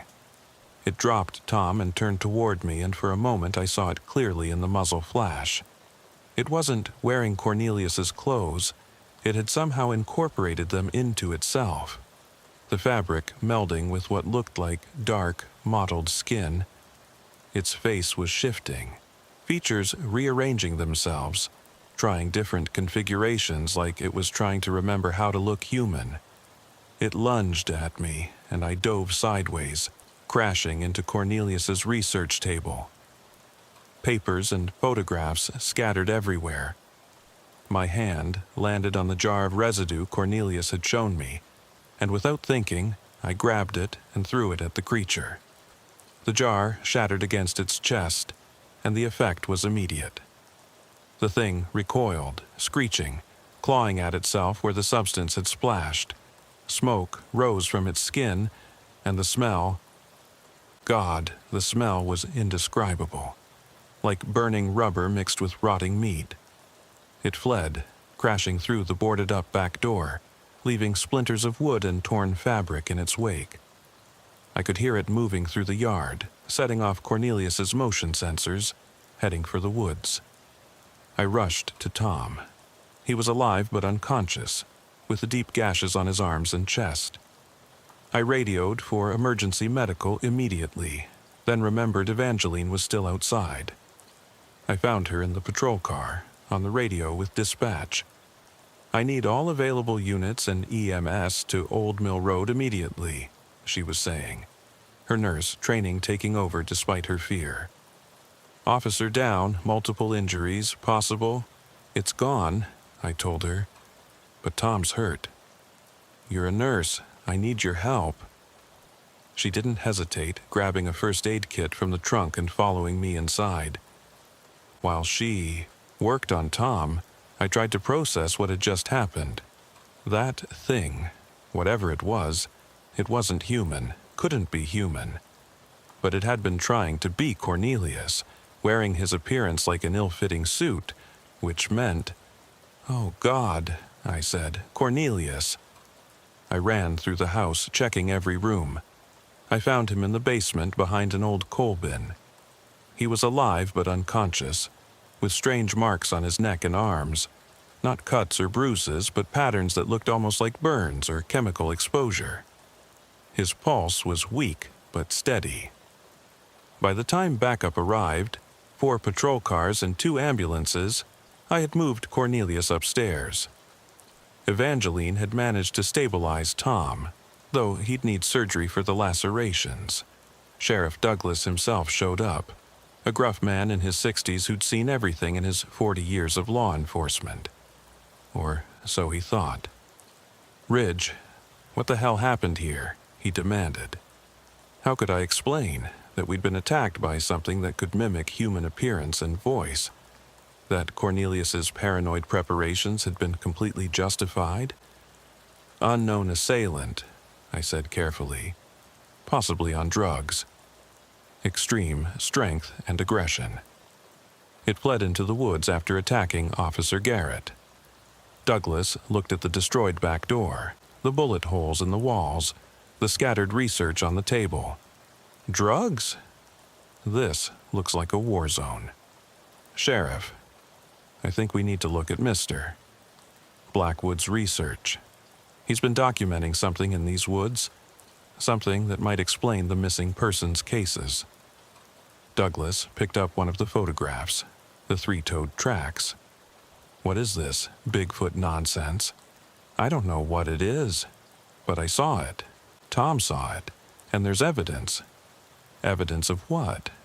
That some meth head in a costume attacked you. I could see I was losing him. Without seeing it himself, he'd never believe. Hell, I barely believed it, and I'd look the thing in the face. The EMTs loaded Tom and Cornelius into ambulances.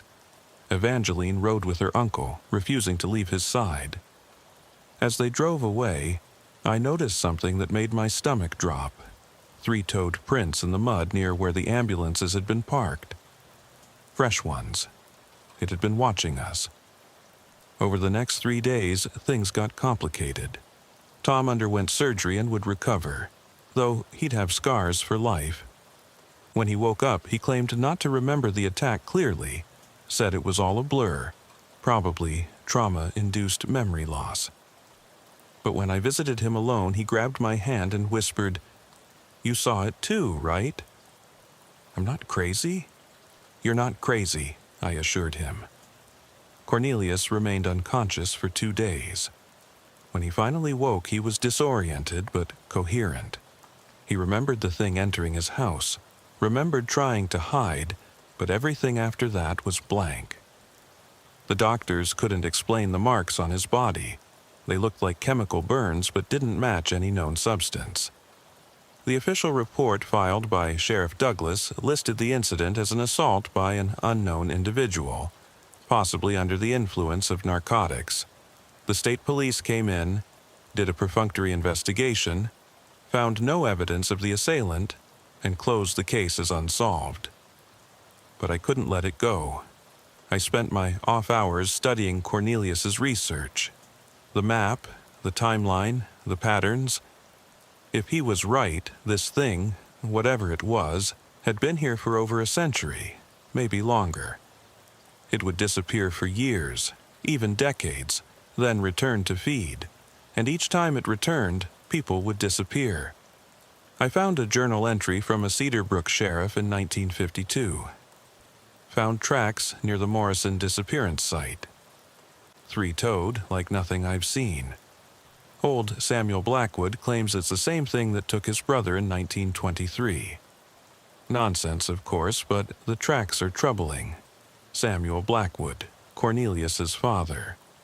I visited Cornelius in the hospital. He was being kept for observation, more for psychological evaluation than physical injuries. Evangeline was there, barely leaving his side. "It's been in your family's area for generations," I told him quietly when Evangeline stepped out for coffee. He nodded weakly. "My father knew. My grandfather, too. They tried to warn people, but no one listened. The family was labeled as crackpots, conspiracy theorists, but we knew. We've always known. Why didn't you leave? Why stay near it?" "Someone has to watch," he said. "Someone has to document it, try to understand it, and I think it can't go far from its territory. The woods, they're its home, its hunting ground. If my family hadn't stayed, hadn't kept watch, how many more would have disappeared without anyone noticing the pattern? The thing that attacked us, it was trying to look like you." He shuddered.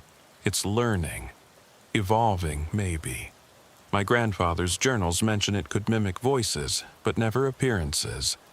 If it's learned to copy faces, bodies." He trailed off, the implications clear. "What do we do?" "I don't know. I thought understanding it would help, but I was wrong." It's beyond understanding. It's just hunger. Ancient, patient hunger. I left the hospital with more questions than answers. But one thing was clear. This wasn't over. That night, I drove out to Old Mill Road. Cornelius's house stood empty, the broken door covered with police tape. I parked at the end of the driveway and watched the woods with my spotlight, looking for any sign of movement. At around midnight, I heard it. A voice calling from the woods. My voice. "Help me," it called in perfect mimicry. "Someone help me, I'm hurt." I sat frozen, every instinct screaming at me to run.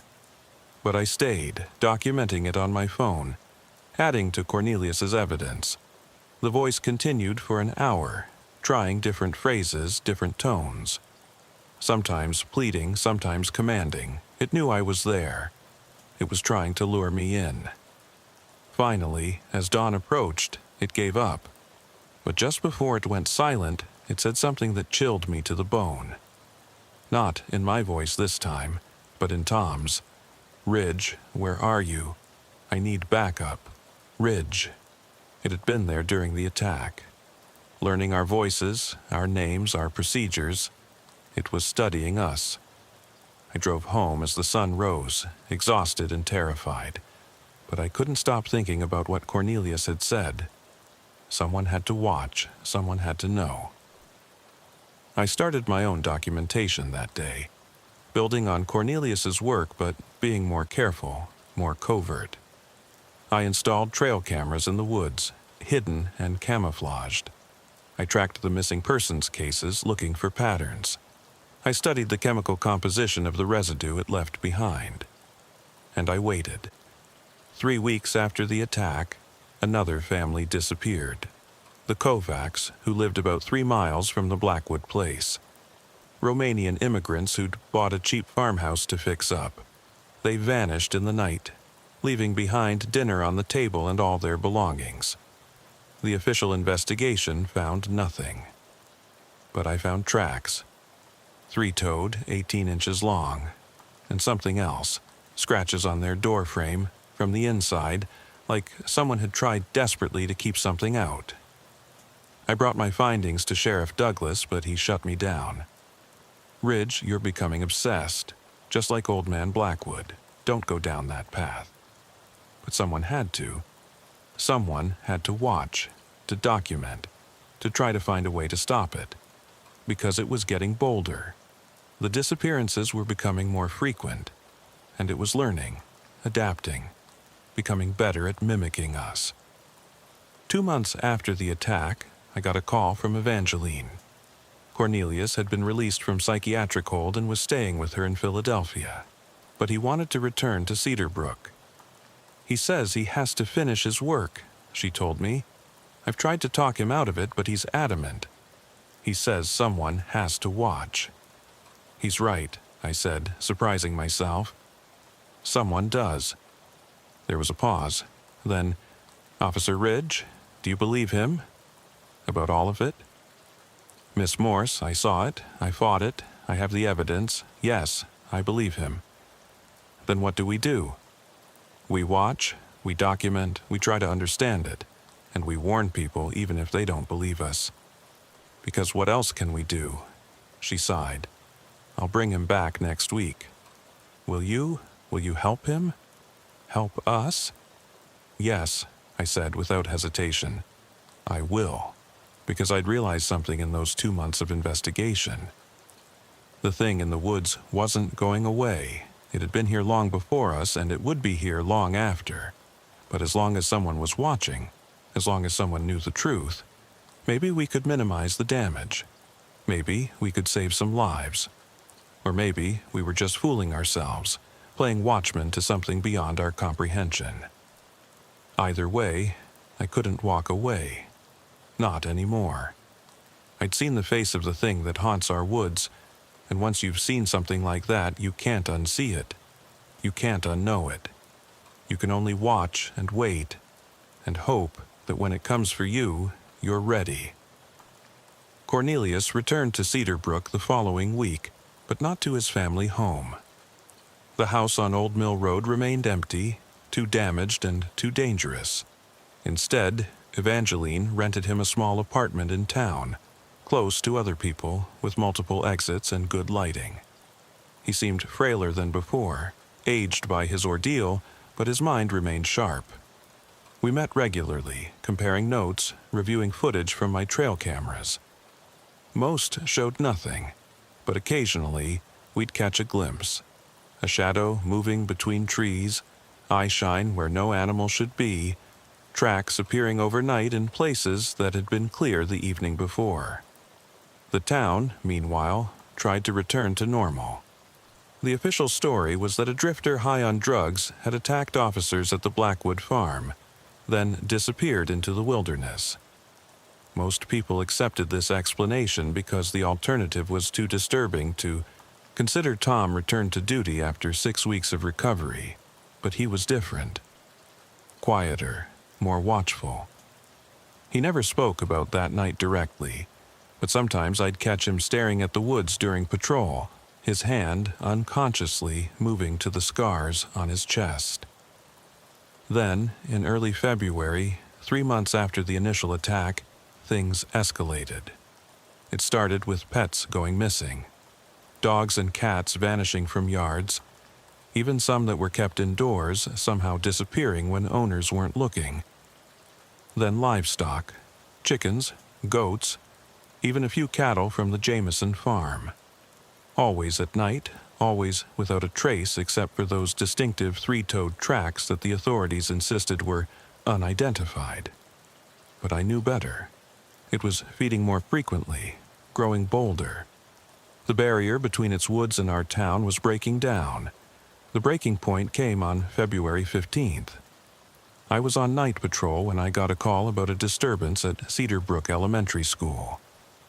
Someone had reported seeing a figure on the playground moving strangely. I arrived to find the playground empty, but the gate to the school grounds was open. The chain-link fence bent outward as if something large had pushed through. On the ground, illuminated by my flashlight, were tracks, fresh ones, leading toward the school building. My blood went cold. It was 10 p.m., the school was empty, but the janitor would still be there. Harold Vance, a quiet man in his 50s who always worked the late shift. I called for backup, then approached the school. The main door was open, hanging off its hinges. Inside, the hallway lights flickered intermittently, creating pools of shadow between islands of harsh fluorescent light. "Harold?" I called out. "This is Officer Ridge. Are you in here?" A sound echoed from deeper in the building. Footsteps, but wrong. Too heavy, with an irregular rhythm like something trying to remember how to walk. I followed the sound, my weapon drawn, every nerve on edge.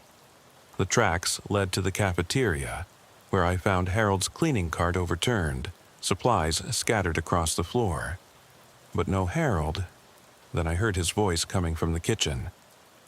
"Officer, is that you?" "I'm in here. I fell. I think I hurt my leg."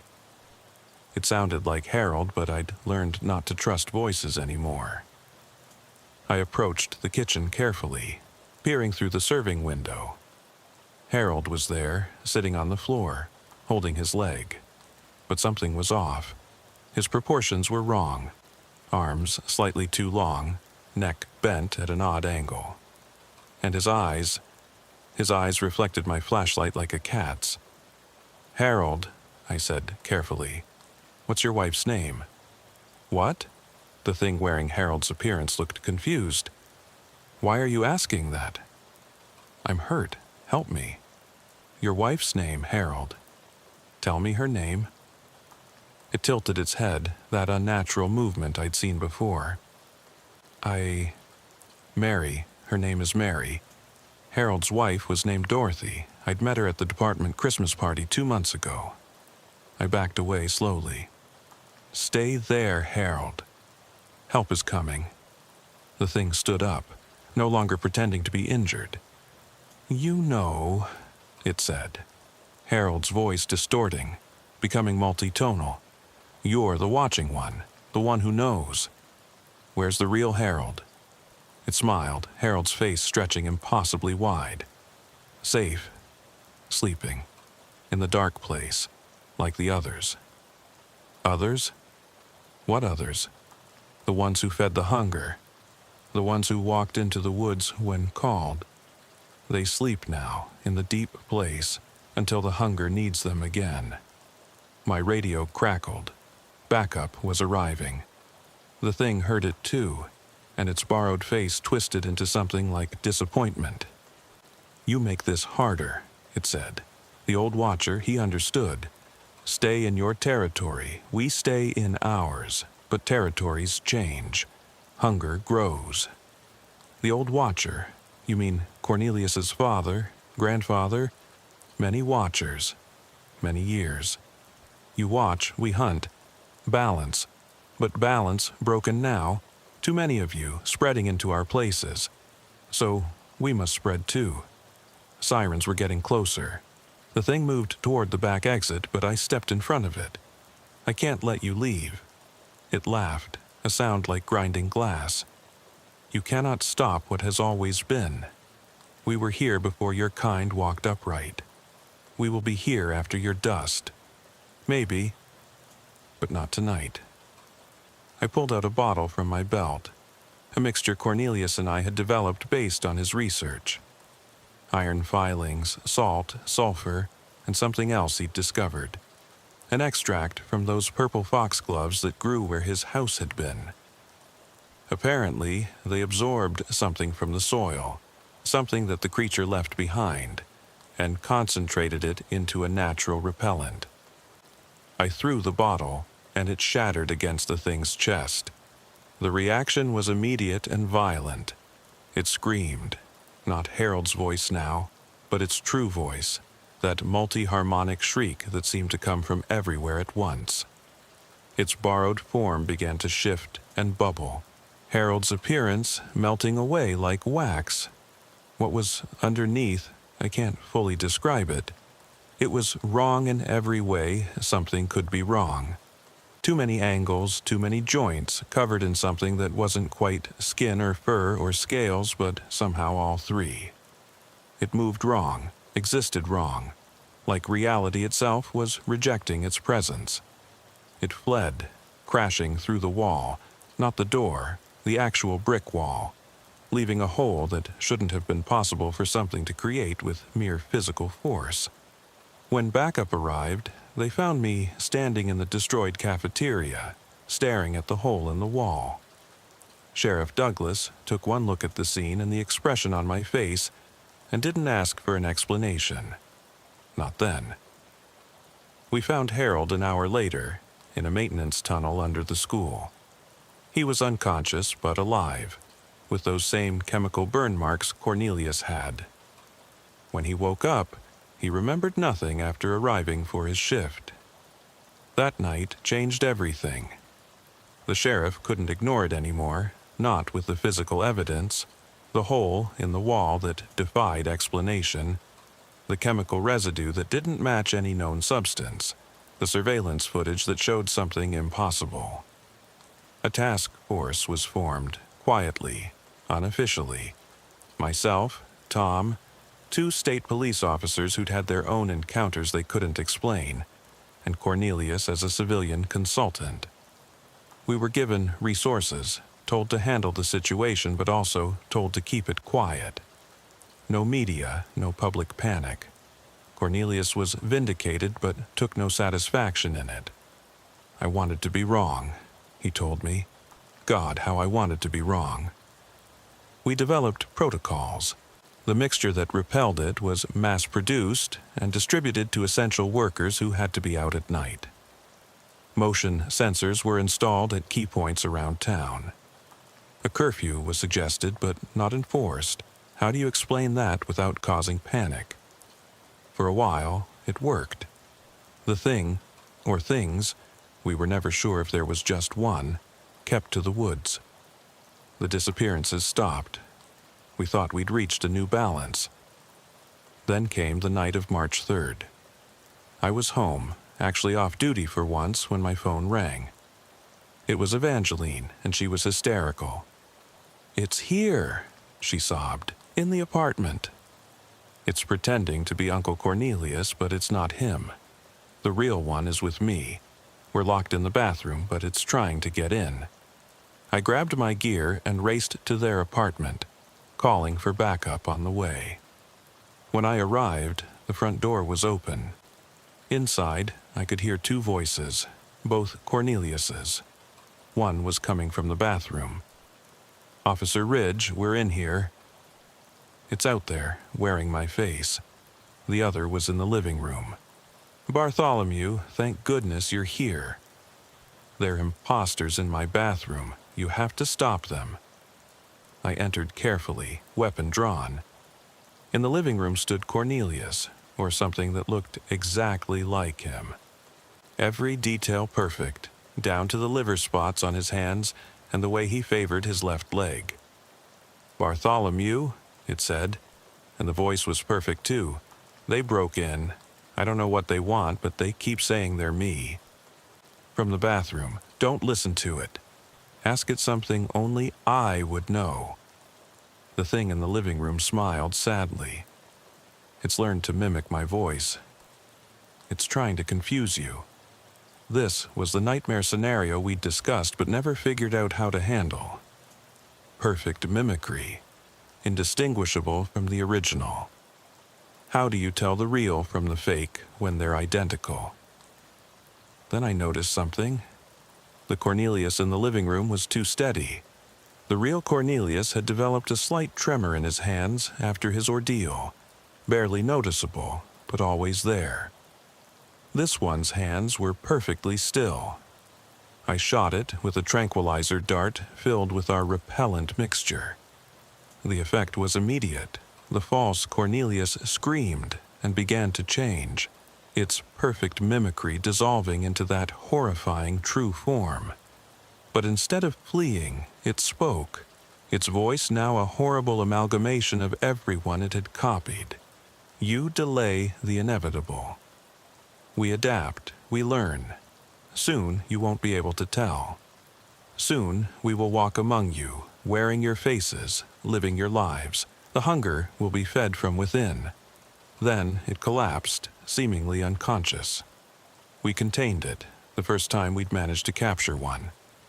It was taken to a secure facility, studied, tested. But 12 hours later, when the scientists went to examine it, the containment cell was empty. No sign of escape, no breach in security. It had simply vanished. That was 6 months ago. Since then, the encounters have become less frequent but more disturbing. It's no longer just hunting. It's studying us, learning to be us. 3 times we've had reports of people seeing themselves in places they weren't. Twice we've had individuals show up in 2 places at once, with witnesses swearing both were real. Cornelius died 2 months ago. Natural causes, the doctors said. His heart simply gave out. But I was with him at the end, and his last words haunt me. "It's winning, Bartholomew.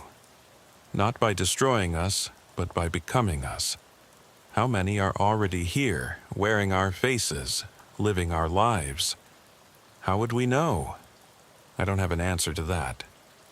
Evangeline moved back to Philadelphia, then to California, trying to distance herself from the horror. But she calls sometimes, tells me about strange things she's noticed. A coworker whose personality suddenly changed, a neighbor who seems to have forgotten basic human behaviors, having to relearn them. "Maybe I'm paranoid," she always says. "Maybe," I always reply, but we both know she's not. Tom transferred to another department in another state. He couldn't handle the uncertainty, the constant vigilance required. "I'd rather face a dozen armed criminals than one more night wondering if the person next to me is really human," he told me before he left. Sheriff Douglas retired early, officially due to health concerns. Unofficially, he told me he couldn't handle the responsibility of knowing what was out there and being unable to stop it. And me? I'm still here, still watching, still documenting. The new sheriff thinks I'm obsessed, maybe unstable. He's removed me from active patrol, assigned me to desk duty. But I continue my work in secret. Because someone has to watch. Someone has to know.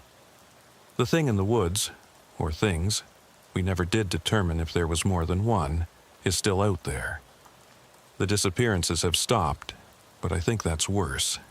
It means they found another way to feed, a way we can't detect. Sometimes late at night I get calls. Wrong numbers, they say, but I recognize the voices. People who disappeared months ago, their voices perfect but wrong, asking strange questions. "What makes you human?" one asked. "How do you know you're real?" asked another. I've started keeping a journal, like Cornelius did, documenting everything, even the things that sound insane, because maybe someday someone will need this information. Someone will face what we faced and need to know they're not alone, not crazy. There's one last thing I need to document, something I've told no one else. Last week, I was looking through old photos from the department Christmas party, and I noticed something that made my blood run cold. In the background of one photo, barely visible, was Tom. But the timestamp showed the photo was taken at 8:47 p.m., and I distinctly remember Tom arriving at 9:15. I'd commented on him being late. I've gone through all the photos from that night. Tom appears in 7 of them before his arrival. Always in the background, always watching, never interacting with anyone. Which means either the timestamps are wrong, my memory is faulty, or Tom, or something wearing his face, was there before Tom arrived. I've tried calling him at his new department. They say he's doing well, model officer, no problems, but they also mentioned something odd. He's volunteered for every night shift, says he prefers working in the dark now. The Tom I knew was afraid of the dark after that night at the Blackwood farm. I think about Cornelius's final words a lot. How many are already here? How would we know? I don't have answers. All I have are questions, and the growing certainty that we've already lost a war we didn't even know we were fighting. But I keep watching, I keep documenting, because maybe, just maybe, someone smarter than me will read this and figure out what we couldn't, how to tell them from us, how to stop them, how to reclaim our town, our lives, ourselves. Until then, I watch and I wait, and every time I look in the mirror I wonder, am I still me? How would I know if I wasn't? The welfare check that started all this was supposed to be routine, just checking on an elderly man who hadn't answered his phone. But it opened a door to something that can't be closed, revealed a truth that can't be unseen. Sometimes, in my darker moments, I think maybe it would have been better if we'd never responded to that call. If we'd left Cornelius to his fortifications and his fears, dismissed him as a paranoid old man. But then, I remember the families that might have been saved by our vigilance, the children who made it home because we were watching. And I know we did the right thing. Even if that thing was terrible. Even if it damned us. Because that's what we signed up for when we put on the badge to stand between the community and the darkness, whatever form that darkness takes. Even if the darkness is already here, wearing our faces, living our lives, waiting patiently for the right moment to reveal itself. Even if we've already lost. We still watch, we still fight, because what else can we do? My name is Officer Zebediah Cray, and I've been with the Brookhaven Police Department for 16 years. In a small Minnesota town of 5,200 people, you'd think missing pet cases would be the least of our worries. Routine calls that barely warrant a report. But what started as a simple missing cat complaint in April of last year turned into the most disturbing investigation of my career. The first call came from Ophelia Pemberton on April 8th, a Tuesday morning that had started like any other. I knew Ophelia well. She ran the local bookstore on Main Street, a woman in her early 50s who'd moved to Brookhaven from Boston about 10 years ago. She was what you'd call a pillar of the community. Organized the annual book fair, volunteered at the library, always had a kind word for everyone. "Officer Cray," she said when I answered the call, her voice shaking slightly. "I'm sorry to bother you with something so trivial, but my cat Sebastian has been missing for 3 days now, and I'm starting to worry." Missing pets weren't unusual, especially in spring when animals got restless, but something in Ophelia's voice made me pay attention. This wasn't just concern. There was real fear there. "Tell me what happened, miss." "Pemberton," I said, grabbing my notepad. "Sebastian is an indoor cat," she explained. "He's never been outside on his own, ever. But Saturday night, he was acting strange, pacing by the windows, yowling at something outside. I've never seen him so agitated. Then, Sunday morning, I found the screen on my bedroom window had been pushed out from the inside and Sebastian was gone." "Pushed out from the inside?" I repeated. "You're sure?" "Positive. The screen was lying in the garden below, and there were claw marks on the window frame. It's like he was desperate to get out. But Officer Cray, Sebastian is terrified of the outdoors. Something must have called to him." That phrase, "called to him," stuck with me. It was an odd way to put it, but I wrote it down anyway. "I'll file a report and keep an eye out," I told her. "In the meantime, put up flyers, check with the neighbors." Cats usually don't go far, but even as I gave the standard advice, something felt off. When I hung up, I pulled up our recent reports. In the past 2 weeks, we'd had 7 missing pet calls. That was unusual for Brookhaven, where maybe we'd get 1 or 2 a month.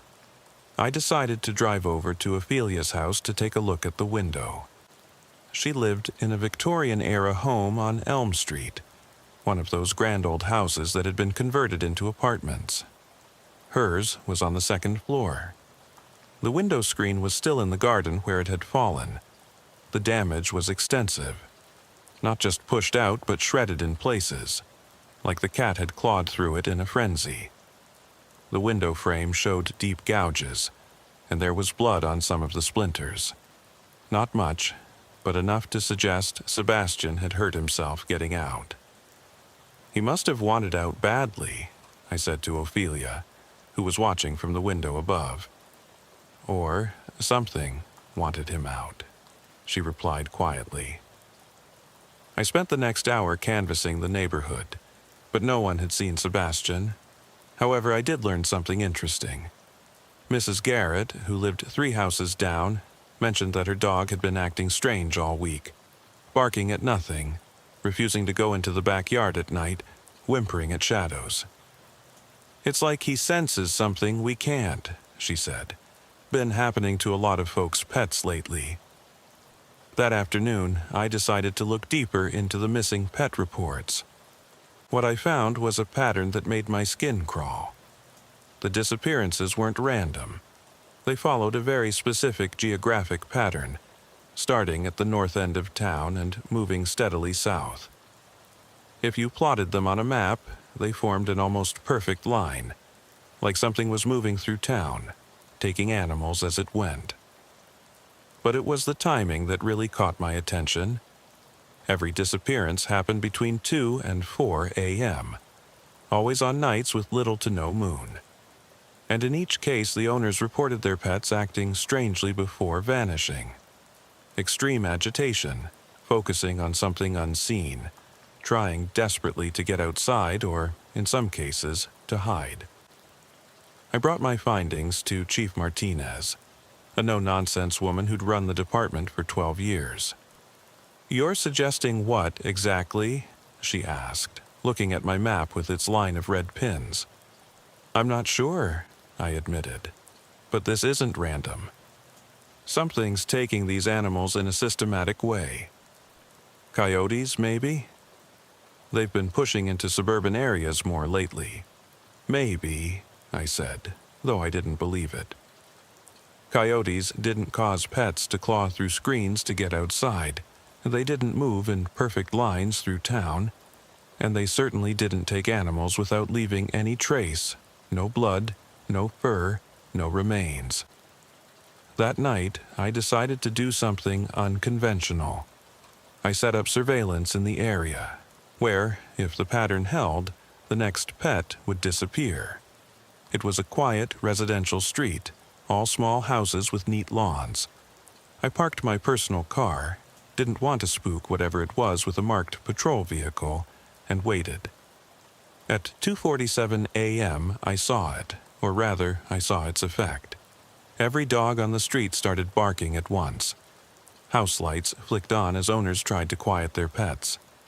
Then, just as suddenly, the barking stopped. Complete silence. And in that silence, I heard something that made my blood run cold. A low, thrumming sound, almost below the range of human hearing. It seemed to come from everywhere and nowhere at once. I got out of my car, flashlight in hand, and that's when I saw them. Cats. Maybe a dozen of them, all walking in the same direction, moving in perfect synchronization down the middle of the street. Their eyes were vacant, unfocused, like they were sleepwalking. I recognized one of them, Mr. Peterson's tabby, Thor, who'd been reported missing 2 days ago. He was thin, his fur matted, but he was alive. They all were. I followed them, keeping my distance. They moved with purpose, turning corners without hesitation, heading toward the old industrial district on the edge of town. The thrumming sound grew louder as we moved, and I realized it had a pattern to it, almost like a heartbeat or maybe a call. The cats led me to an abandoned warehouse that had been empty since the textile factory closed in the 90s. They slipped through a broken window, and I heard them join what sounded like dozens more animals inside. I called for backup, but static filled my radio. My cell phone showed no signal. The interference seemed to be coming from the warehouse itself. I should have waited. Should have gone back to my car, driven until I got signal, and returned with help. But I could hear animals in distress inside. Whimpering, meowing, sounds of fear and pain. I couldn't just leave them. I found a door that had been forced open recently. The rust on the hinges was disturbed, and there were fresh scratches on the frame. Inside, the warehouse was dark, but there was a strange phosphorescent glow coming from deeper in the building. The smell hit me first. Animal waste, fear, and something else. Something chemical and wrong. Like ozone mixed with rotting meat. I covered my nose with my sleeve and pressed forward. The main floor of the warehouse had been cleared, and in the center was something I still have trouble describing. It was a structure, maybe 10 feet tall, made of what looked like scavenged electronics, metal pipes, and organic material that might have been plant matter or something else entirely. It pulsed with that phosphorescent light, and the thrumming sound was definitely coming from it. Around this structure were the missing pets. Dozens of them. Cats, dogs, even a few rabbits and birds. They sat in perfect concentric circles, all facing the structure, all perfectly still. Their eyes reflected the strange light, making them look like tiny green lanterns in the darkness. But it was what was between the animals and the structure that made me reach for my weapon. It was a person. Or at least, it had been once. The figure was hunched over some kind of control panel jerry-rigged to the structure. They wore what might have been a hazmat suit once, but it was modified with additional tubing, wires, and patches of that same organic material. The suit's helmet was cracked, and through it I could see a face that was human but wrong. The features were distorted, stretched, with eyes that had developed a nictitating membrane like a cat's. The figure turned toward me, and I saw recognition in those terrible eyes.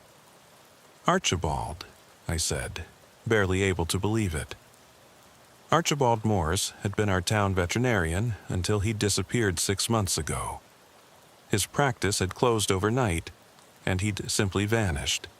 His family had filed a missing person report, but there had been no leads. Everyone assumed he'd had some kind of breakdown and left town. "Officer, Cray," he said, his voice distorted, like he was speaking through water. "You shouldn't be here, not time yet." "Archibald, what have you done?" "What is this?" He tilted his head, that membrane flicking across his eyes. "Calling them. Saving them. The change. It's coming. Only way. To preserve." "Preserve? Archibald, these are people's pets. You need to let them go." He laughed, a sound that was more animal than human. "Pets? No. No longer pets. Part of collective now, part of new ecosystem. When change comes, they survive. Adapt like I adapted." He gestured to himself, to his distorted features. 6 months, 6 months of preparation. The signal came from beyond, showed me what approaches, what humanity faces. Only those who adapt, survive. Signal? What signal? He pointed to the structure. It speaks to those who listen. Changes those who accept. Your pets, they heard call, came willingly, will be transformed, made ready. I noticed movement in my peripheral vision. The animals were starting to stir, all turning their heads toward me in perfect unison. Their eyes were no longer vacant. There was an intelligence there, collective and alien. "Archibald, you're sick. You need help. Turn this thing off and come with me." "Off?" He laughed again. "Cannot turn off." Signal spreads, each night wider radius. Soon, whole town hears, then county, then state, then... He didn't need to finish. I understood the implication. "The disappearances in other towns," I said, remembering reports I'd seen from neighboring communities. "That's you? This signal?" "Not me. U.S. We are many now, veterinarians, animal control, those who work with beasts. We heard first, we understood, we prepare the way." My radio crackled to life suddenly, Chief Martinez's voice cutting through the static. "Zebediah, where the hell are you? Your GPS went dark an hour ago." The sound of normal human voice seemed to break whatever spell was on the animals. They scattered suddenly, running in all directions, flowing past me toward the exits. Archibald screamed, reaching out toward them, but they were beyond his control now. "No! Too soon! Not ready! The transformation incomplete." He lunged toward his control panel, and I had to make a choice. I fired my weapon, not at him, but at the structure. The bullets sparked against the metal and electronics, and something inside it shorted out. The phosphorescent glow flickered and died, and the thrumming sound cut off abruptly. Archibald collapsed, screaming. It wasn't pain, it was loss, like something had been ripped from his mind. He curled into a fetal position, sobbing. "You don't understand," he whimpered. "You don't know what's coming." They showed me, in the signal, what happens to Earth. The only way to survive, evolution, forced evolution. Backup arrived within minutes. The warehouse was secured, the strange structure dismantled and taken as evidence. Archibald was taken into custody, though he was catatonic by then, unresponsive to any stimuli. Most of the pets were recovered and returned to their owners, though many were malnourished and traumatized. Sebastian, Ophelia's cat, was among them. When I brought him back to her, she held him and cried. "He's different," she said quietly. "He looks at me like he knows something I don't." She was right. All the recovered animals were different. Quieter, more observant. They would sometimes stop what they were doing and stare at nothing. Heads tilted like they were listening to something only they could hear. The investigation that followed was unlike anything Brookhaven had ever seen. state and federal agencies descended on our small town, setting up a command center in the community center. The warehouse was cordoned off, men in hazmat suits carefully dismantling and cataloging every piece of Archibald's strange device. I was assigned as the local liaison, which meant I sat through countless debriefings, answered the same questions over and over, and watched as experts tried to make sense of what we'd found. Dr. Patricia Hendricks from the CDC was particularly interested in Archibald himself. His physical changes were unprecedented. The nictitating membranes, the elongated fingers that had developed small pads like a cat's paws, the way his pupils could dilate and contract independently. But it was the changes to his brain that were most disturbing. The MRI shows significant restructuring of the temporal lobe, she explained to Chief Martinez and me, pointing to areas on the scan that meant nothing to me but clearly troubled her. There are new neural pathways that shouldn't exist, connections between parts of the brain that aren't normally linked. It's like his brain has been rewired. To do what? Martinez asked. We're not sure. But these changes seem to allow him to perceive frequencies outside normal human range. He can hear sounds we can't, see light spectrums we can't. And there's something else. His brain shows activity in regions that are normally dormant. It's almost like he's using parts of the brain that evolution left behind. Archibald himself remained largely unresponsive, held in a secure medical facility. The few times he did speak, it was in fragments, talking about the signal and the coming convergence. The psychologist said it was delusional thinking brought on by whatever had altered his brain chemistry. But I wasn't so sure. Because the animals knew something. All the pets that had been exposed to Archibald's device were different. Their owners reported strange behaviors. Dogs that would stand at windows for hours, staring at the sky. Cats that would gather in groups, sitting in perfect circles. Birds that had changed their songs, creating new patterns that no one had heard before. Ophelia called me about a week after I'd returned Sebastian to her. Officer Cray, could you come by? Something's happening with Sebastian, and I don't know who else to call. I found her in her living room, watching Sebastian with a mixture of fascination and fear. The cat was sitting in front of her television, which was turned off, but he was reacting as if he was watching something. His head moved in precise patterns, his eyes tracking something invisible. He's been doing this for 3 days, Ophelia said. Always at the same time, 3:33 a.m. and 3:33 p.m., exactly 7 minutes each time. And Officer Cray, other cats have been coming to my window. They sit outside and do the same thing, all synchronized. I watched Sebastian, and there was definitely something unnatural about his movements. Too precise, too regular, like he was following a program. Has he shown any aggression? Any signs of illness? No, nothing like that. He eats normally, uses his litter box, even plays sometimes. But then these episodes happen, and his eyes. She paused, struggling to find the words. Sometimes when he looks at me, I swear there's something else looking back. Something that's studying me.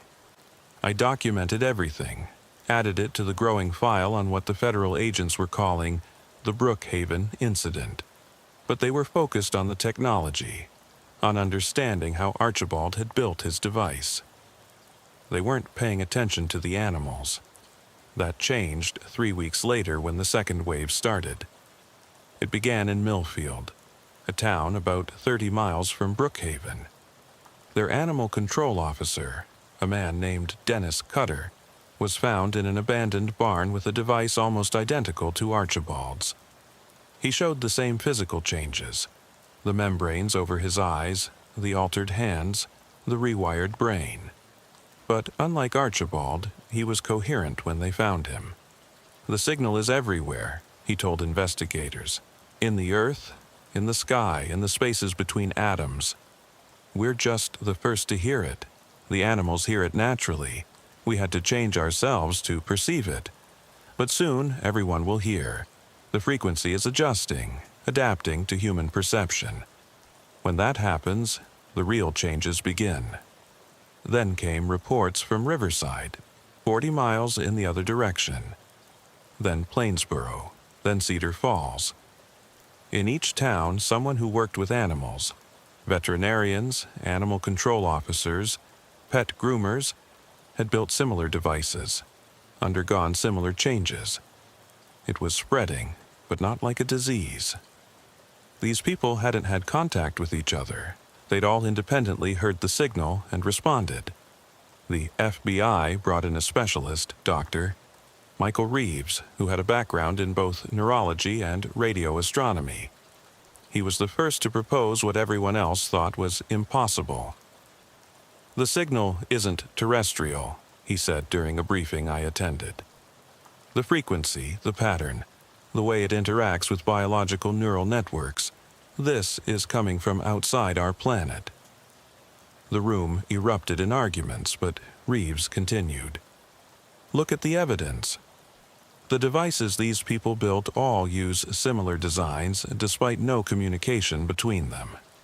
They all describe receiving the same information, images of Earth undergoing some kind of transformation, instructions on how to prepare.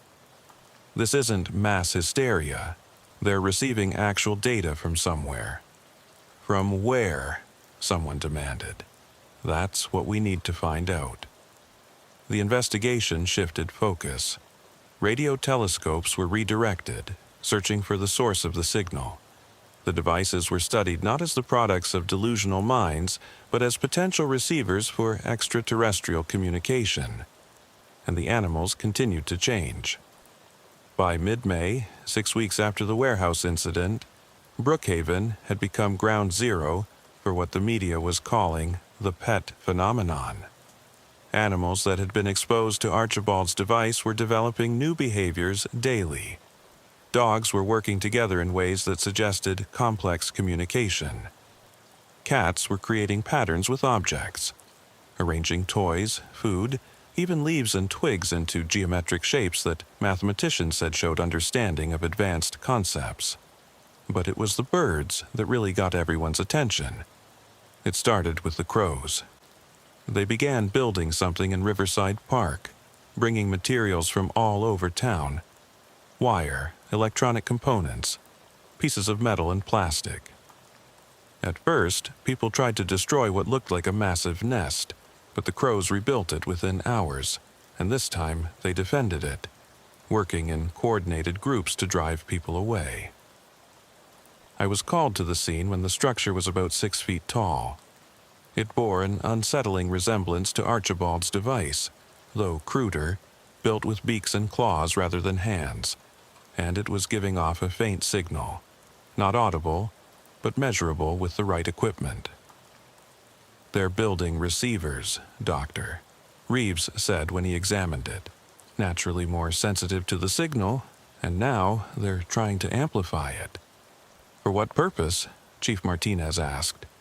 "Maybe the same purpose as Archibald and the others." "They're preparing for something." That night I couldn't sleep. I kept thinking about what Dennis Cutter had said, that the frequency was adjusting to human perception. What would happen when everyone could hear it? Would we all end up like Archibald, transformed into something no longer quite human? I decided to visit Archibald. The federal agents had moved him to a facility just outside town, and I used my liaison status to get access. I found him in a white room, sitting in a chair, staring at the wall. His transformation had progressed. His skin had developed a scaled texture in places, and his eyes now had vertical pupils like a cat's. "Archibald," I said, "it's Officer Cray." "Zebediah." His head turned toward me slowly. "Zebediah, you stopped me, stopped the preparation." "Preparation for what? What's coming?" He was quiet for a long moment, then spoke in a voice that was barely human anymore. "Evolution. Forced evolution. Earth is entering a new phase. The signal is the herald. Those who adapt survive. Those who resist, he trailed off. Who's sending the signal? Not who. What? The universe itself. Every world reaches this point, the moment when it must change or die. The signal shows the way. And the animals. They understand instinctively. No ego to resist, no conception of self to preserve. They accept the change. Humans, harder, must be prepared, must be shown. Shown what? He looked at me with those alien eyes. What we become. What we must become. The merger. Merger? Human and animal, mind and instinct, individual and collective. The boundaries dissolve, new form emerges, suited for what comes next. I wanted to dismiss it as madness, but the evidence was mounting. The coordinated behavior of the animals, the simultaneous emergence of people like Archibald across multiple towns, the signal that Dr. Reeves was tracking back to a source beyond our solar system. How long do we have? I asked. The signal strengthens. Each day, more hear it. When critical mass reached, transformation begins, willing or not. I left the facility deeply disturbed. If Archibald was right, if this signal was some kind of evolutionary trigger, what could we do to stop it? Should we even try to stop it? That question became more urgent the next day when Ophelia called me, hysterical. Sebastian's gone again, she said. But Officer Cray, this time he took things with him. I rushed to her apartment. She showed me Sebastian's collection, items he'd been gathering for days and hiding under her bed. Electronic components from old phones and computers, pieces of metal, wire, even some of her jewelry. I thought he was just being a cat, hoarding things. But look at this. She showed me a photo she'd taken that morning before Sebastian disappeared. The items weren't randomly collected. They were arranged in a pattern, a miniature version of the structure I'd seen in Archibald's warehouse. He's building something, she said. My cat is building something and I don't know what or why. We found Sebastian an hour later in the basement of Ophelia's building, along with 7 other cats from the neighborhood. They'd assembled the components into a small device that was humming with energy. When we approached, the cats didn't run. They sat in a circle around their creation, watching us with eyes that held too much intelligence. "What do we do?" Ophelia asked. Before I could answer, the device activated. A pulse of energy washed over us, and for just a moment I heard it, the signal. It wasn't sound exactly, more like information being downloaded directly into my brain. Images flashed through my mind. Earth from space, but different, evolved. Creatures that were neither fully human nor fully animal. A civilization that had transcended the boundaries between species. Then it was gone, leaving me gasping and disoriented. Ophelia was on her knees, tears streaming down her face. "Did you see it?" she whispered. "Did you see what we become?" I had. And part of me, a part that grew stronger every day, thought it was beautiful. The authorities confiscated the device the cats had built, but it was too late. People throughout Brookhaven were reporting similar experiences, brief connections to the signal, visions of transformation. Some were terrified. Others, like Ophelia, were beginning to wonder if resistance was wrong. "Maybe this is natural," she said to me a few days later. "Maybe this is just the next step in evolution, and we're fighting it because we're afraid of change." "Maybe," I said, though I wasn't convinced. Natural evolution didn't involve signals from space and forced physical transformation. Or did it? How did we know this hadn't happened before, millions of years ago, pushing some species to evolve while others went extinct? The government response was predictable. They tried to contain it. Brookhaven was quietly quarantined, roadblocks set up to prevent people from leaving. They said it was a chemical spill, but everyone knew the truth. They were trying to stop the signal from spreading. But you can't quarantine radio waves, you can't stop animals from migrating, and you definitely can't stop people from changing when the change comes from within. By early June, the signal was getting stronger. People who had never shown any sensitivity were beginning to hear it. The transformations were accelerating too. 3 more people in Brookhaven had undergone physical changes similar to Archibald's, and they all said the same thing. This was voluntary. They had chosen to change because they'd seen what was coming. I started keeping a journal, documenting everything I observed. The changing behavior of animals, the increasing number of people reporting contact with the signal, the slow breakdown of the barrier between human and animal consciousness in our town. I wrote it all down, knowing that someday someone would need to understand what had happened here. But even as I documented the horror of it, I couldn't shake the feeling that we were witnessing something profound. Not an invasion or an attack, but an invitation, an opportunity to become something more than we were. The question was, would we accept it? And more importantly, did we actually have a choice? By mid-June, Brookhaven had become unrecognizable. Not physically, the buildings were the same, the streets unchanged, but the atmosphere was entirely different. The quarantine had been in effect for 3 weeks, and the isolation was taking its toll. Or maybe it was the signal that was changing everything. The animals no longer acted like animals. Dogs walked in formation down the streets, no leashes needed, their movements coordinated like a military unit. Cats gathered on rooftops at specific times, sitting in geometric patterns that shifted and reformed like living mandalas. Birds flew in formations that spelled out symbols none of us recognized, but all of us somehow understood.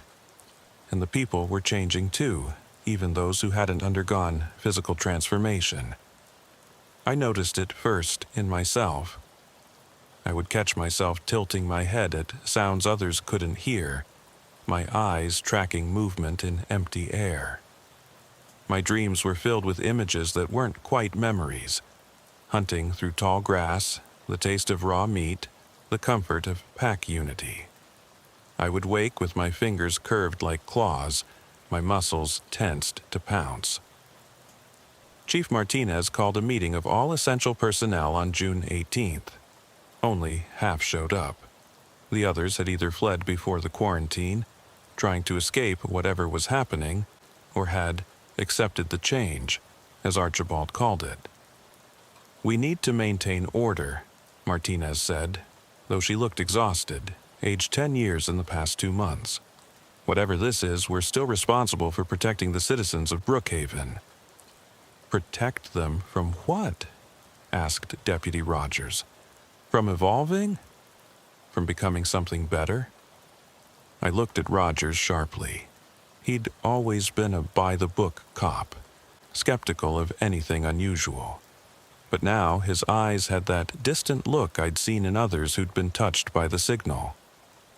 "We protect them from losing their humanity," Martinez said firmly. "What if humanity is just a stepping stone?" Rogers replied. "What if we're meant to become something more?" The meeting devolved into arguments, and I slipped out. I needed to check on Ophelia. She'd been calling less frequently, and when she did, she sounded different. I found her in her bookstore, but she wasn't alone. There were others with her. Maybe a dozen people, all sitting in a circle on the floor. In the center was Sebastian, but he looked different. His fur had taken on an almost iridescent quality, and his eyes were too human. "Zebediah," Ophelia said without looking up, "we've been waiting for you." "Waiting for me?" "You're going to be important," she said, finally meeting my gaze. Her pupils were dilated, but not from drugs. They were dilated like an animal's in the dark, adapted for different vision. The signal told us, You're a bridge. A bridge between what? Between what was and what will be. Between those who resist and those who accept. You have a foot in both worlds. I wanted to argue, but I couldn't. I felt it too, the pull in both directions. The part of me that wanted to maintain order, to protect and serve as I'd sworn to do. And the other part, growing stronger each day, that wanted to surrender to the change, to become something new. Ophelia, this isn't right. People are scared. Families are being torn apart. Growing pains, said another voice. I turned to see Archibald entering the store. But he wasn't in custody. He was free, walking casually despite his transformed appearance. All evolution involves loss. The caterpillar must die for the butterfly to emerge. How are you here? I demanded, reaching for my weapon. The facility couldn't hold me once I completed the change, he said simply. Walls mean nothing when you can perceive dimensions humans can't. But I'm not here to threaten anyone. I'm here to help with the transition. What transition? Tonight, Ophelia said. The signal reaches critical mass tonight. At 3:33 a.m., the frequency will achieve resonance with human consciousness. Everyone will hear it. Everyone will see what we've seen. And then? Then we choose, Archibald said. Accept the evolution or resist it. But resistance will be futile. The change is inevitable. The only choice is whether we guide it or let it happen chaotically. I left the bookstore feeling like the ground was shifting beneath my feet. If they were right, if tonight everyone would be exposed to the signal, what would happen to our town? To the world? I tried calling the state police, the FBI, anyone who might listen. But the phone lines were down. The internet had been cut 3 days ago. We were completely isolated. As night fell, I could feel the tension in the air. Animals were gathering in the streets, not just pets, but wild animals too. Deer from the forests, raccoons, opossums, even a few coyotes. They showed no fear of humans or each other. They were all waiting. At midnight, I was parked on Main Street watching. Other officers were at their posts, but I could tell from their radio chatter that they felt it too. The building pressure like the air before a thunderstorm. At 1 a.m., the animals began to move. They formed into groups, each species separate but coordinated. They took positions throughout town like they were preparing for something. At 2 a.m., people started coming out of their houses, not everyone, but many. They walked slowly, purposefully, their eyes unfocused. They joined the animals in the streets, standing among them without fear. At 3 a.m., I felt it begin, a vibration in my bones, in my teeth, in the very air around me. The signal was building, strengthening, preparing for something. At 3:32 a.m., I got out of my car. I couldn't help it. The pull was too strong. I walked to the center of town, where hundreds of people and animals had gathered in the square. Ophelia was there, and Archibald, and many others I recognized despite their varying degrees of transformation. At 3:33 a.m. it happened. The signal exploded through our consciousness like a tsunami of information. Every human in Brookhaven, possibly the world, was suddenly connected. I could feel everyone's thoughts, their fears, their wonder. But more than that, I could feel the animals too. Their simpler but deeper understanding, their acceptance of change, their lack of ego fighting against transformation. And I saw what we were being offered. It wasn't death or replacement. It was synthesis. Human intelligence combined with animal instinct. Individual consciousness networked into something greater. We would keep our memories, our personalities, but we would also gain so much more. Enhanced senses, new forms of perception, the ability to communicate without words, to understand the natural world in ways we never could before, but we would also lose things. the rigid boundaries of self, the illusion of separation from nature, the comfortable lie that humans were somehow apart from and above the animal kingdom. The vision lasted only moments, but it felt like hours. When it ended, I was on my knees in the square, gasping. Around me, others were having similar reactions. Some were crying, some were laughing, some were screaming. "Now you understand," Archibald said, his transformed features serene. "This isn't an invasion. It's an invitation. Earth itself is evolving, and we can either evolve with it or be left behind." "But why?" I managed to ask. "Why now?" "Because something is coming," Ophelia said. "The signal isn't just offering evolution, it's warning us. In 5 years, maybe 10, Earth will face something that humans as we are cannot survive. But what we become, we might have a chance. What's coming? We don't know exactly. The signal only shows fragments. Environmental collapse, possibly. Or contact with something from beyond Earth. Or maybe just the next stage in planetary evolution. But whatever it is, we need to be ready." Over the next hours, the town divided.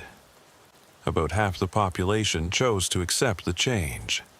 They gathered with Archibald and the others who had already transformed, beginning the process of guided evolution. The transformation was gradual for most.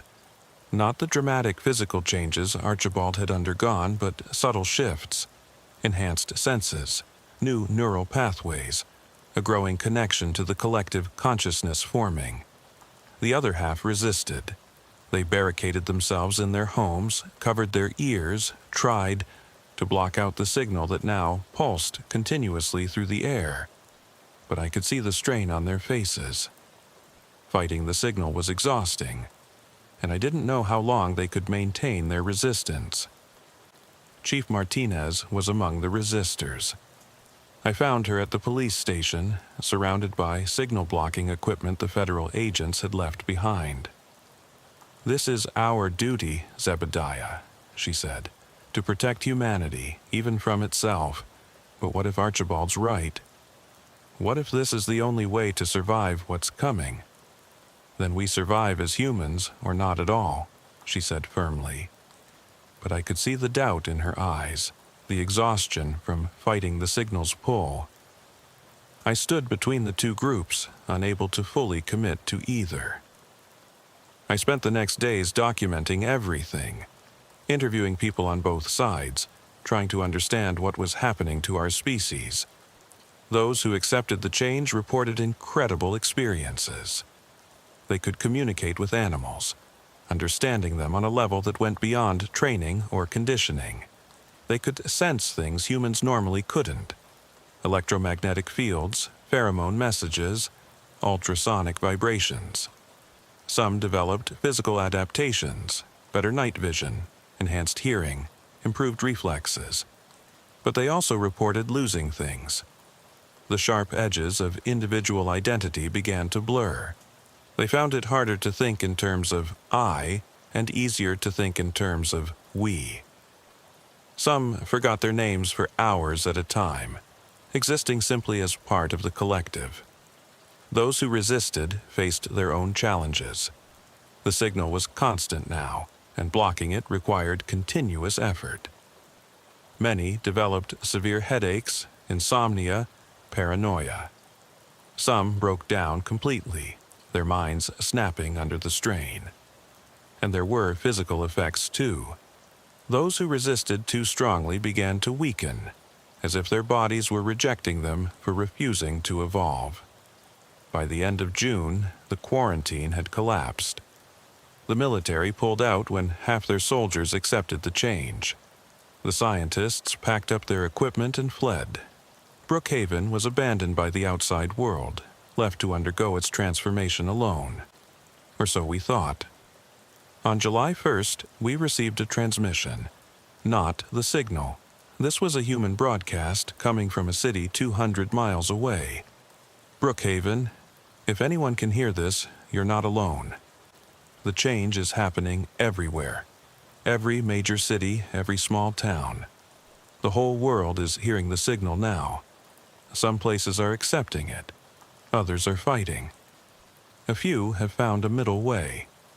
If you can respond, please, we need to share information. We need to understand what's happening to us. I looked at the radio, then at Chief Martinez, who had been listening with me. Her resistance was weakening. I could see it in the way her pupils dilated when the signal pulsed stronger. Should we respond? I asked.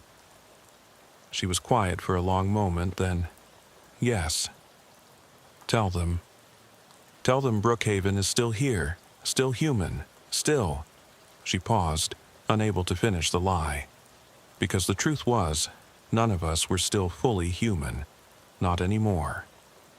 The change had begun the moment the signal arrived, and fighting it was only delaying the inevitable.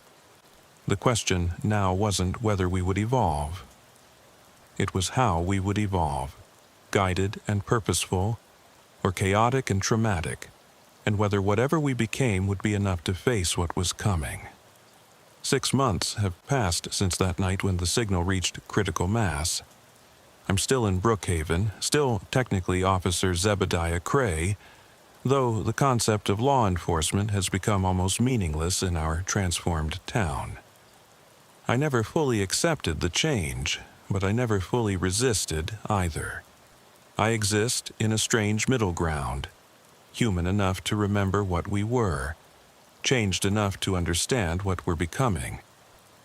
It makes me useful as a translator between the two groups that still exist here, those who've embraced transformation and those still fighting it. The town has divided itself geographically. The north side, near the old industrial district, is where the fully transformed live. If you can call it living. They move in perfect synchronization, communicate without words, and work on projects that seem to have no human purpose. They're building something in the warehouse where I first found Archibald. A massive structure that grows more complex each day. The south side houses the resistors, maybe 30 people now, down from over 100. They've fortified the community center, lined it with lead and copper mesh to dampen the signal. Chief Martinez leads them, though she's aged terribly. Fighting the signal every moment of every day has taken its toll. Her hair has gone completely white. Her hands shake constantly, and sometimes she forgets where she is. I live in the middle, in my small apartment on Main Street, documenting everything. I've filled dozens of notebooks, taken hundreds of photographs, recorded hours of video. Someone needs to witness this. Someone needs to remember. Ophelia visits me sometimes. She's transformed, but not like Archibald.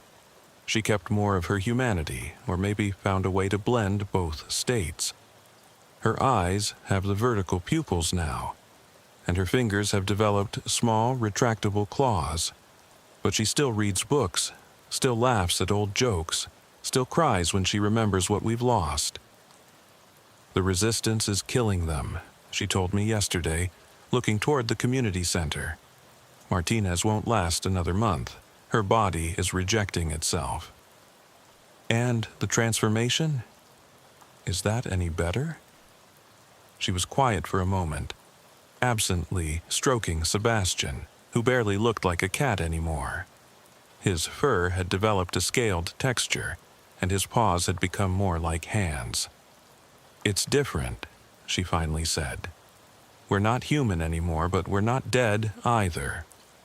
We're something else, something that might survive what's coming. You still won't tell me what that is, because we don't fully know. The signal shows fragments, possibilities. Environmental collapse is part of it. The climate reaching a tipping point where traditional human biology can't survive. But there's something else. Visitors, maybe, or an awakening of something that's been dormant on Earth. The signal isn't clear. That night, I was awakened by screaming from the community center. I ran there to find chaos. Half the resistors had suddenly stopped fighting, overwhelmed by the signal all at once. They were transforming rapidly, too rapidly, their bodies trying to make months of changes in minutes. Martinez was on the floor, convulsing. Her body was fighting itself. One arm had developed scales while the other remained human. One eye had gone vertical while the other stayed round. She was screaming, but the sound kept changing. Sometimes human, sometimes animal, sometimes something else entirely. "Help her!" someone shouted at me. But there was nothing I could do. She'd resisted too long, fought too hard. Her body couldn't handle the sudden change. She died just before dawn, neither human nor transformed, caught between two states of being. 7 others died with her. The remaining resistors, seeing what had happened, finally stopped fighting. They let the signal in, accepting the gradual transformation rather than risk a violent one. By the end of July, there were no fully human people left in Brookhaven. Even I had changed more than I wanted to admit. My hearing had expanded into ultrasonic ranges. My night vision had improved dramatically. Sometimes I found myself thinking in patterns that weren't quite human, seeing connections that normal human cognition couldn't make. The outside world had gone quiet. The last radio transmission we received was 3 weeks ago. A military broadcast warning all citizens to remain in their homes, that the biological anomaly was being contained. Then nothing. But we could feel them out there. Others like us, transforming or resisting in their own isolated pockets. The signal had created a kind of network, a loose connection between all affected areas. We could sense their emotions, their struggles, their victories and defeats. In August, Archibald made an announcement. The construction in the warehouse was complete. It was time for the next phase. I went to see what they'd built. The structure was 30 feet tall now, a combination of organic and technological components that hurt to look at directly. It pulsed with energy, not just the signal, but something else, something that seemed to bend space around it.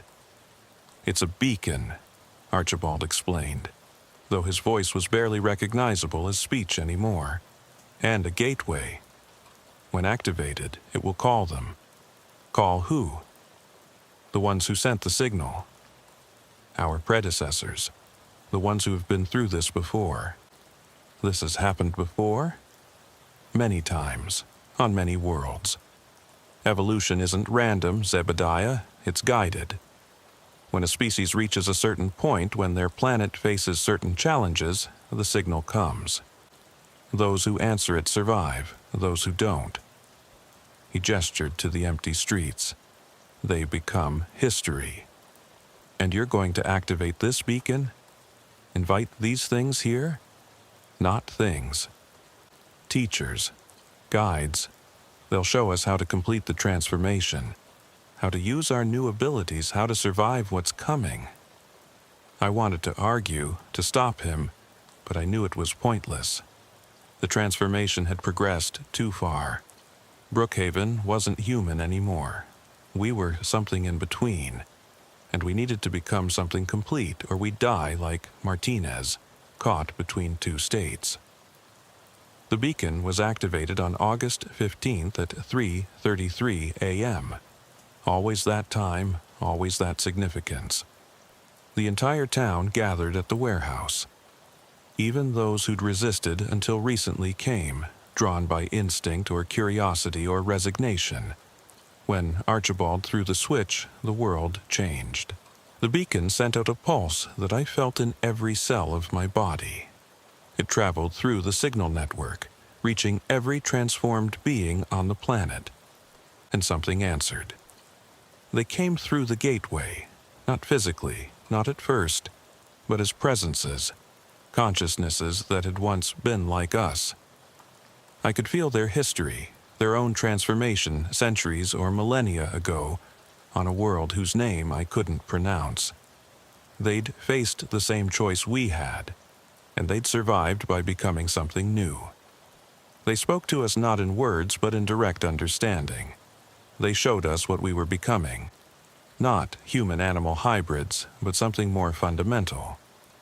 We were returning to a state that preceded the artificial division between human and nature, rebuilding the connection that civilization had severed. The physical changes were just the beginning. Our consciousness was expanding, connecting not just to each other but to the living systems of Earth itself. We could feel the forests breathing, the oceans pulsing, the slow thoughts of mountains. We were becoming part of the planet's immune system, its conscious response to the damage that pure human civilization had caused. But what about those who refuse? I asked, thinking of the billions of humans who might still be resisting. The answer came in images rather than words. Some would accept the change late, like our resistors had. Others would fade, their biology unable to adapt to the changing world. But some would find a third way, remaining human but allied with the transformed, two species working together. It wasn't the extinction of humanity, it was its bifurcation, two paths forward instead of one. The presences stayed for 3 days, teaching, guiding, showing us how to use abilities we didn't know we had. Then they left, their duty done, returning to wherever transformed beings go when their world no longer needs them. Brookhaven was different after they left, calmer, more purposeful. The transformed began working on projects I couldn't fully understand. Something about repairing damaged ecosystems, preparing safe zones for the climate chaos that was coming. And I finally made my choice. I didn't fully transform. I couldn't let go of my humanity completely. But I accepted the partial change, becoming what Ophelia called a bridge. Human enough to communicate with any remaining pure humans, changed enough to understand and work with the transformed. There are others like me now, scattered across the world. We're the translators, the go-betweens, helping both sides understand that this isn't about conquest or replacement. It's about survival, about evolution, about preparing for a future that neither pure humans nor transformed beings could face alone. I still live in my apartment on Main Street. I still document everything. But now, I also serve as a liaison, helping newly transforming communities understand what's happening, helping resistors see that they have options. Ophelia runs a school now, teaching young transformed beings how to balance their dual nature. Sebastian assists her, his intelligence having grown to near human levels. Sometimes I watch them work and wonder if this is what pets were always meant to become. Not our possessions, but our partners. Archibald has become something I can barely recognize as once being human. He spends most of his time at the beacon, monitoring signals from space, preparing for the next phase. He says more changes are coming, that this is just the beginning of Earth's transformation. The government tried to retake Brookhaven once, sending in troops in hazmat suits. But the moment they entered the town, they heard the signal. Half of them transformed within days. The other half fled and never came back. We're not contagious in the traditional sense. The signal isn't a disease. But once you've heard it, really heard it, you can't unhear it. It becomes part of you, calling you to evolve or calling you to resist, but always there, always present. Sometimes I think about that first call, about Ophelia worried about her missing cat. Such a small thing that led to something so enormous. If I hadn't responded, if I hadn't found Archibald's warehouse, would any of this have happened? Or would it have happened anyway, just differently, more chaotically? I'll never know. All I know is that the world has changed, is changing, will continue to change. The missing pets were just the beginning, the first sign of a transformation that may take generations to complete.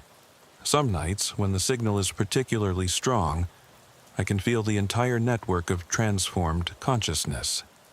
Millions of beings, no longer quite human, no longer quite animal, but something new. Something that might just survive the challenges ahead. And on those nights I write, I document, I bear witness, because someone needs to remember what we were, even as we become what we must be. The investigation that started with missing pets has become the investigation of humanity's future. And the strangest part? The most disturbing realization? I think we're going to make it. Changed, transformed, no longer recognizable as the species we once were, but alive, adapted, evolved. The signal still pulses through Brookhaven, through the world. It no longer sounds alien to me. It sounds like home, like the future, like hope. But I still remember the fear in Ophelia's voice that first day, worried about Sebastian. I remember the terror of finding Archibald in that warehouse. I remember the horror of watching Martinez die, caught between two states of being. That fear, that horror, they were real, they were valid. This transformation, necessary or not, came at a terrible cost. We lost our humanity to save our existence. Whether that trade was worth it, I suppose only time will tell. For now, I continue my work, documenting, translating, bridging two worlds that were once one and might be again. Officer Zebediah Cray, the last human cop in a town that's no longer quite human. Investigating a future that's no longer quite recognizable, but still here, still watching, still recording everything, so that someday someone might understand what happened when the pets went missing and the world began to change.